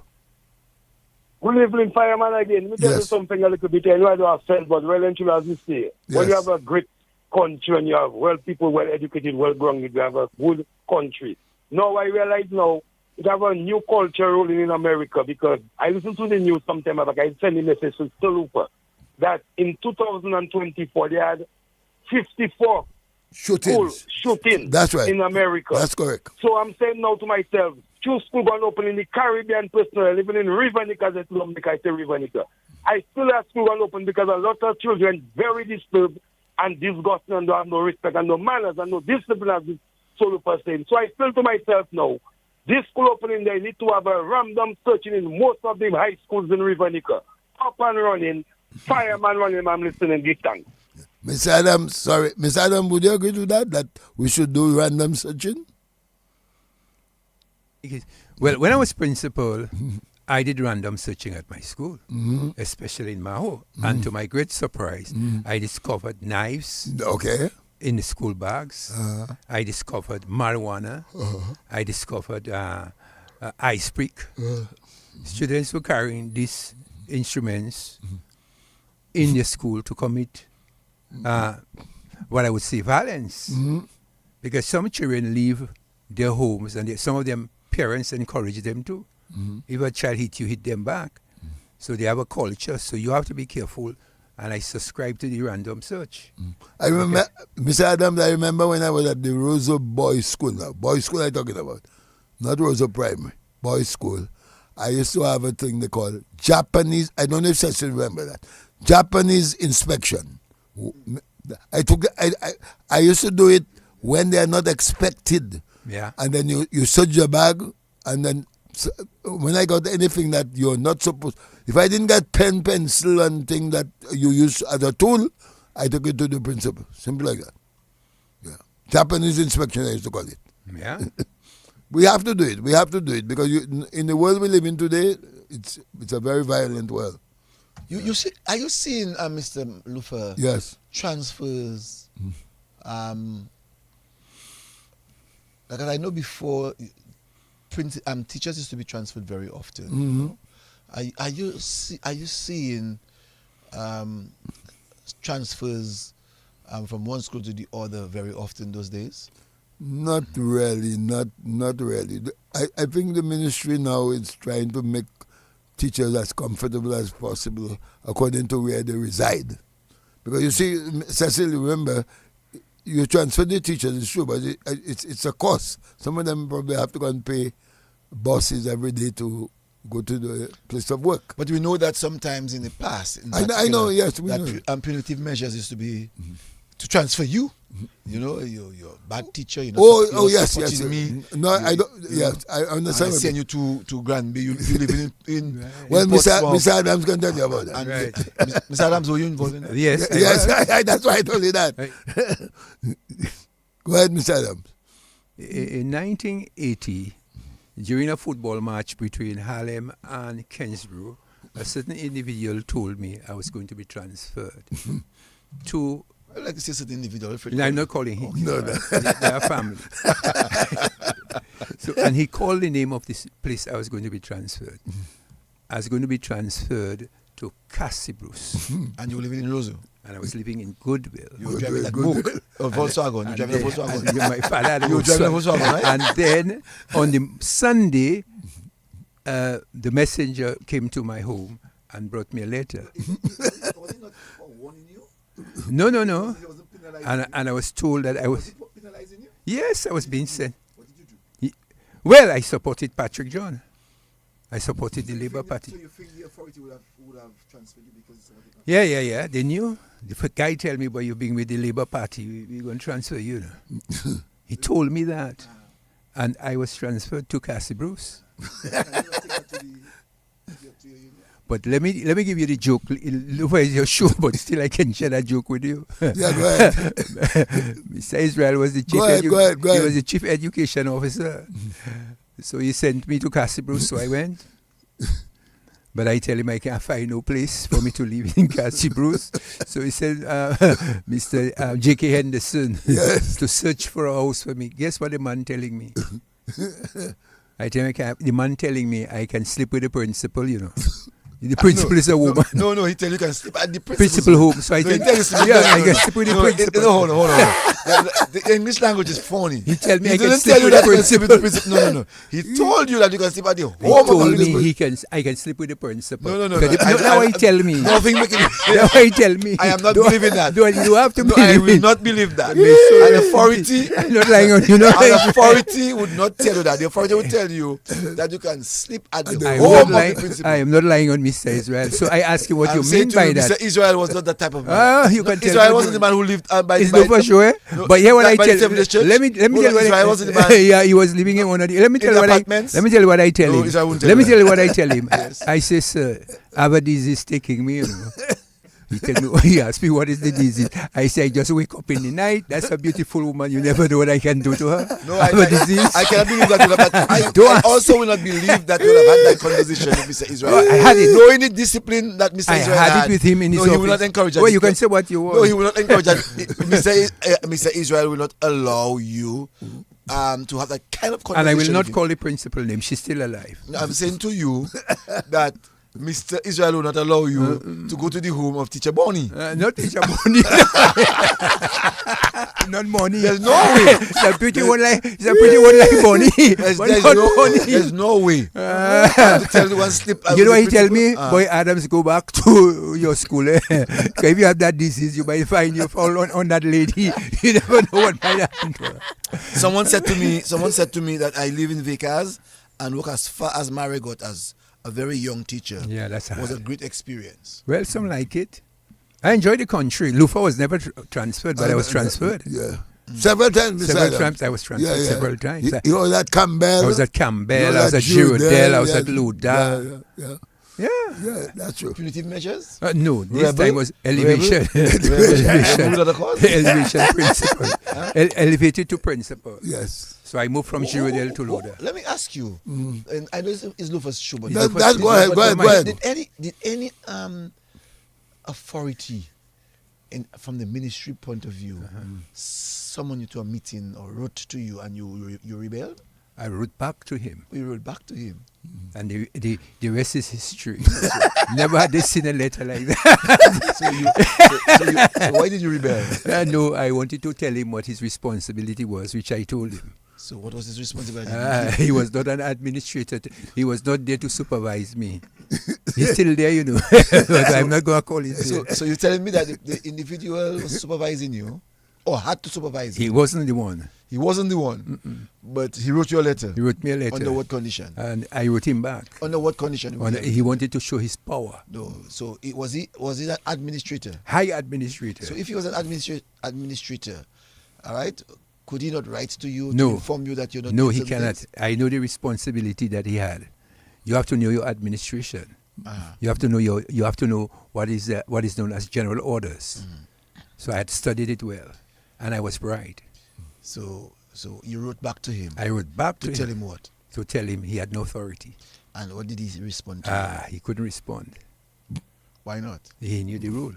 So did that ever happen to you, Mr. Lufa? No. You're disciplinarian. Never. So you kept to the rules. Never. I never got in hot water. So Adams, it seems as if you were rebel without a cause. No, I had a cause. He never responded. No. You rebel without a cause. I know my rights. The thing about education and public service, you have to know your rights. You have to know your responsibilities, and you have to be professional in whatever you do. So once you understand it, then you're not rude to anybody. You know what your rights are. You know what your rights is. So Mr. Adams, Mr. Adams, you're telling Mr. Cecil you have to know about the Education Act. That's right. That's what it means. You have to study. So that means you would have written 12 pages to the Gen Commander. 1 page. Okay, would you dare tell us what that 1 page was? No, 1 page. 1 page. The more you put words to paper is the more errors you make. Be specific. You proceed. You come to the point. Someone told me, I just got the name of the person. No, don't call his No, I'm name. not going to do that. He's my very good friend. He's my good friend.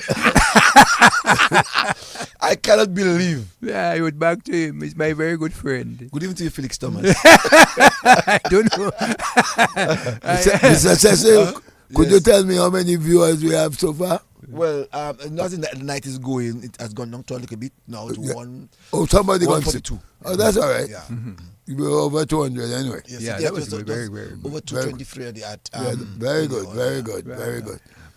One of the things to look for Yes. about dressing, the dress code. What do you think about it now? My God. And this business of tattoo and everything like that. Oh, my. Changing and, world? and male wearing earrings. Yes. Wearing earrings. Oh, talking about that, Mr. Adams, talking about that. Did you hear what the Minister of Education in St. Kitts said last week? No, I didn't. You didn't hear it, huh? Unfortunate. He said exactly what you're trying to tell me. He said school is going to reopen very soon, but he wasn't talking. But he should have said teachers. So he spoke to students. When you're coming to school, make sure you're well groomed. Hair comb. He said if you're coming with locks, make sure, the boys you're talking about, make sure that it is covered. No more hair covering. Your hair supposed to cover your shoulder, the girls, right? Make sure there are no earrings, no rings. When I mean rings, this thing they put on their nails and so on. He said this is not a show. It's a school. So if you come dressing like as though you're going to a show, I'm sending you home. The Minister of Education has said so, right? But I know where you're going. You're talking about the teachers dressing. Some of them are terrible. And I heard that Mr. Prosper was talking about that today. Teachers, when you're coming to school, you're going to school, you're in front of a class of students. They will see, they will observe. Please dress decently, please. Decently. Okay? Or we call it appropriately. You understand? The same way you want them to have their socks well pulled up and so on, you too must show the example. Your view, Mr. Adams? I agree with you. There has to be a dress code, you know. Yes. The truth about it is, guys, when you go to church, yes, you wear church clothes. Yeah. When you go to lime, you wear your lime. That's clothes. right, that's right. When you go into school, you must wear your school clothes. Or your uniform. Or your uniform. That's right. On both sex, male and female. That's right. Let's take a little bit on the female. When I went to school my days, there was something called how you call it again? There was something called a half slip. That's what you call it, half slip. Petticoat. Petticoat. That's right. Yes. Yeah. Yes, sir. So you wouldn't see the lining of the underwear. Underwear. That's right. Yeah. That's correct. And still, the ladies used to have maybe 45 inches in terms of the cloth that they. That's right. That they would make their outfit with. Ladies were wearing skirts and not pants. That's right. That's correct. If they would have a bracelet, it would be neatly done, gold, silver, and that was it. Their hair, well groomed. Also, too, the way that they dressed was immaculate, if I can say. Yes. Which means it brings some level of respect from the students to them. Yeah. There's no reason that the student want to say, Miss, you're looking pretty. Miss, I love to see you, Miss. I like to see your breasts. Because in our time, they had to. The code. Right. The boys, today, in our time, boys were not wearing earring. I mean, the teachers were not wearing earring. No. Or any big chain, or any big knuckles on their fingers, or their shirts, 2 buttons are actually missing. You know, it's just so ugly. It is really truly ugly, and I think the principals of the schools now need to revisit what the rule says about dressing. The dress code. or the dress code. Yeah. Yes, there is a dress code in the There is. in the general order. There is. Yes, there there is a dress code. There is. Yeah. And I think we now have to, as parents, Enforce it. As parents, we have to take a stand. When we go to these PTA meetings, it's only about how much money the school thinks Exactly. they can make. Yes. You know, we have to now tell the teachers when we go to these PTAs that you're teaching my child or our children, and there has to be some code of ethics that you must have. Code of ethics. I'm talking about not dressing and everything. Even the style of dealing with the issue of timing. Some persons come to school what time they want and they stroll in. Some people come with draggers to school. I mean, it is sickening. And I think the Ministry of Education must take a stand. If not, we'll be on to them. Good evening to you, caller. Good evening. I just wanted to share this discussion. I'm chilling here. Salute, this is Steinberg. How are you? How are you, Stanley? I'm good. Thank you. Nice, man. Nice. What is the role of parents and the family in the life of a learning child? You asking the question? Yes, I am.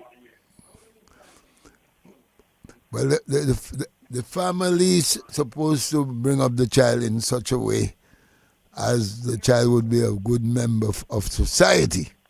As far as I know, that's the role of the family.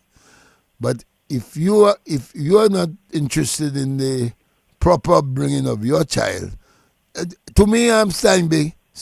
Everything now, the parents leave everything up to the schools or the teachers, and they don't take their role or the responsibility seriously. Because the home to me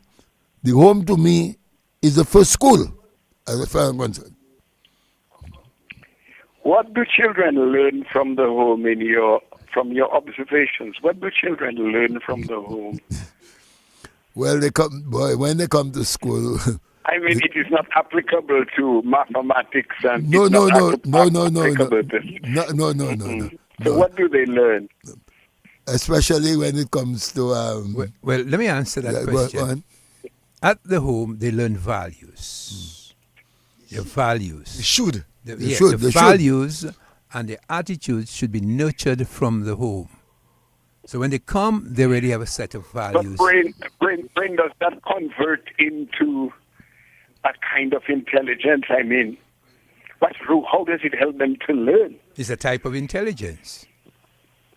They observe. You learn a lot of things by observation. How the family behave, what are the attitudes of the family. So they're learning, as Lufa said, the home is the first instrument or school of learning. School. Yeah. Yes.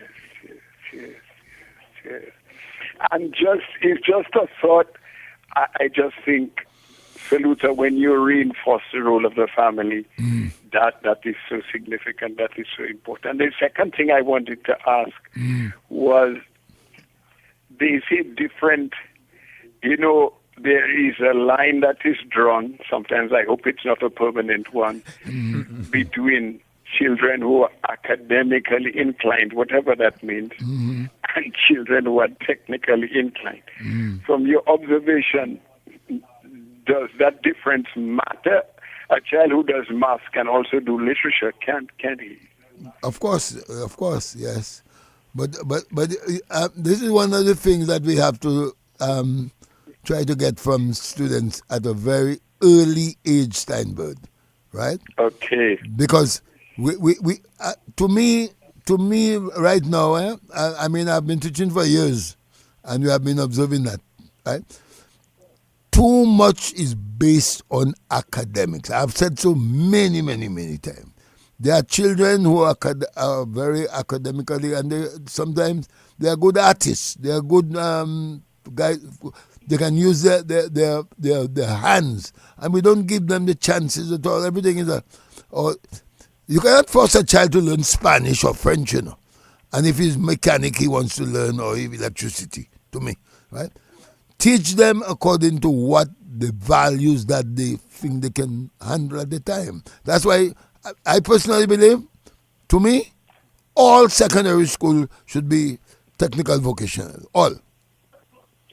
Wow. I believe two things should be made compulsory in every high school. In fact, there are two subjects, and that view was shared with me by Dr. Hilroy Thomas many years ago. Yes. He said every child in every school should learn history or history of art. That's one. And biology. So the child should have a knowledge of self and a knowledge of the body. Okay. I just thought I'd share that. I don't know what are your thoughts on this, but I will leave that. You can reflect on it while I'm off the line, but it is a pleasure listening to you all. Thank you very much, Cecil. Okay, thank you, Dr. Stein. Thank you, Dr. Stein. I want to take it a little bit further. In modern education, we have the constructive view of education or learning. That is, a child come with certain aptitudes, and then you must feed into that.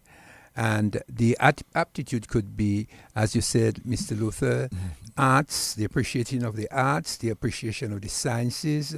And so the child has a holistic education so that the child doesn't just become 14 CXCs or 25 CXCs. What does that really mean? You know, when I hear 14 CXC, what does that really mean? How is the child going to use that in terms of being able to survive in a modern world that's quickly changing? So the view that you express in terms of skills are very important for the survival of the child in a modern society. That's how I view it. Yes, I agree with you. Cecil? I totally want to agree with you. Yes. Good points, and that's the purpose of the program, you know. Yeah. Coming from the Lakou, really helping us to have a greater understanding. I like the question that Stein asked. Yeah, very good. You know, Yes. what the home brings To the school, to the child, who's part of the society. But look at you. Your father, you were raised with your stepfather. Yes. But as far as you're concerned, your stepfather is really my your father. father. He's my father. Because he spent time nurturing you in Yes, certain correct. attitudes and values. So that's why I tell people there is the difference between a father and a daddy. Right. Biological. So the biological So my biological is my father. Your father. But my daddy is my adoptive. Well, very interesting. Well, Luther himself drew us to Antiga, where he had the Lamberts, that nurtured him, which was not his actually parents. So you know, it is the home where you're being nurtured from you. And that's why I always say, when Father's Day come, I say there are mothers or there are women that are fathers, and vice versa. Vice versa. Their fathers were mothers. Yeah. But I want to just challenge you before we come, I don't know, in terms of school is opening. Yes. But I noticed from the Lakou, look at what's happening now, Cecil. The type of things that children have. Wow. Bags with books. With all kinds of books, and bearing in mind where our brother here, Lufa, told us that you had half an exercise book and a piece of pencil. Have you seen the kind of monies that's being spent to send back to children? I saw the parliamentary representative, Melissa Skerrit, parliamentary representative of Roso Central, handing last week Saturday packages, and I was like, wow, bags that we would have purchased for good sums of monies. Those high school students get geometry sets, they got their rulers, they get their pencils, they get their pens. I mean, books. I mean, this was amazing. And what the parents are buying. And the primary school, the primary school students, the things that they themselves were able to get. Wow. It seems soon from now, because right now we know that students and Lufa and myself didn't go through that, and yourself. No. Where now students are given shoes, their socks, uniforms, items like transportation. Yeah. Oh. And we never got those things. Yeah. I remember when I was going to school, my parents said to me, the only thing I have to do is to go to school and learn. Yes? So they would buy the books, they would buy the bags, they would buy the whatever, shoes, socks, uniforms. Today, the parents, yes, they do buy the extra uniform. They have to, because I think children get something like 2 or 3 uniforms. They get a sports shoe and a school shoe. Wow, bon temps. I don't call it That's bon bon temps. temps, garçon. No. In my time, that's bon temps. You may not want to say bon temps now, man. No. You have to understand the importance. Changing of society. You have to But understand I describe it as when I reflect on the Lakou and the early education, as Lufa said, that we had to endure. I mean, from where we were in terms of what we got and what I see now, I call it. I'm in a modern time now. I saying to you plain, it's bon temps to get in. But Mr. Joseph, I want to interrupt there for a while. Yes. Because what you're saying there, I saw it to myself. It's true. I went to buy J's on Friday, Bass, and there was a long line. I saw a lady, I can't believe it, buying books for her daughter who's going to grade 6. And the books came up to over $700. Tell me what a child going to grade 6 need textbooks for $700. As a matter of fact, I have a problem, and I'm saying so to, to the Ministry of Education. And it is going to affect the Ministry of Health because we are now seeing and witnessing, because I have a son who is 10 years, who is going to be 10, who is complaining about his back. His back? Too many books. Too many books. Complaining about his back. Yeah. So I have to find myself ever so often to get to my son's home for 7:30, you know. For to carry it back carry his back for him. Yeah. He can't carry his own bag? Cannot. Well, cannot. Let's just still he quaver in it. Quaver? He get bossy. He get bossy. And I'm saying, yes. When we went to school, we were taught to understand the environment. Yes. We were taught to understand colors, what it meant, song, to understand your environment around you, the things that you had to do is, and compared to, I mean, you have a whole set of books. You know what I'm saying? And sometimes when I read those books, I'm saying, but that's the same thing that I did, you know, when I was in standard 2 with a piece of book. The teacher told me, just observe my environment, do this, do that. And I just had to keep it in my mind. Today, they are getting you to purchase, you know what time we are drawing books, but no, it's drawing books. No, they're getting you to purchase big books with maybe 200 pages,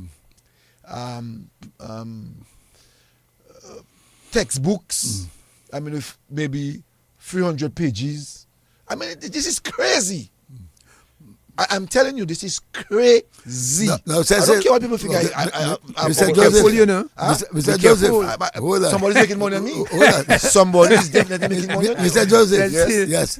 I tend to follow your trend, and I agree with you 110%. Listen well. Buying those books is one. Utilizing them is another problem. They buy the books, Mr. Adams, and sometimes the teacher don't use it at all for the whole year. Let me tell you, that don't make sense. 3 terms in a year. Yeah, 3 terms in a year. They don't use them. And I'm telling you that many a times the same book you purchase new, go to the pages. It's either maybe I can maybe say that you're not doing the homework, but let us presume that they are doing the homework. But what about the textbook?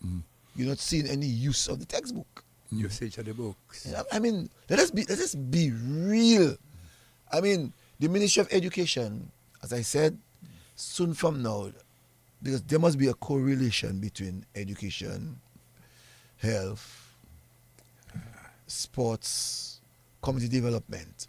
Because if you destroy my child, how much is that child going to be able to do sports to uplift my country? How much is that child going to be able to do to make the community that he comes from to work and to feel appreciated in his community? Let me send something at you, Mr. Luther, yes, and you can comment before. Yes.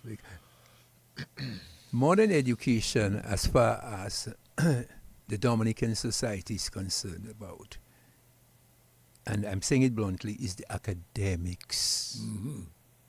They don't see sports as an integral part of education. Well, I believe now. I believe right now. I believe right now. We just saw a gold. We just saw two young men, Kevin and Afanas. We have just seen the volleyball team. We have just seen the cricket team of Dominica, senior cricket team in Dominica, won the Windward Islands. We just saw the volleyball under 17 boys, won volleyball OECS. Yes, gold. Yes. We have gotten gold in the Olympics. We have two young guys in the West Indies team. And we can go on and on. And look, you just got another one who got a contract. Right, who just got a contract. This young... the young fella. Young Pascal. Yeah. So the point is, sports. We have to understand the importance of what sports plays in the society. Now, we're talking about the skills. When I went to school, I can still do macrame. I can still do it. Give me some rope and I'll be able to do it. I can still take clay and go on I forget the name of the equipment. Okay, and you can still and I can still rotate and make a very good pot. Can you cook? Oh yes! Oh yes! So the point I'm making as we are saying this, as we come down to the close, is I'm happy that the government has seen it fit to now put vocation as part of. I mean, you're right. What are we doing if 14? A child tell me there are 14 subjects?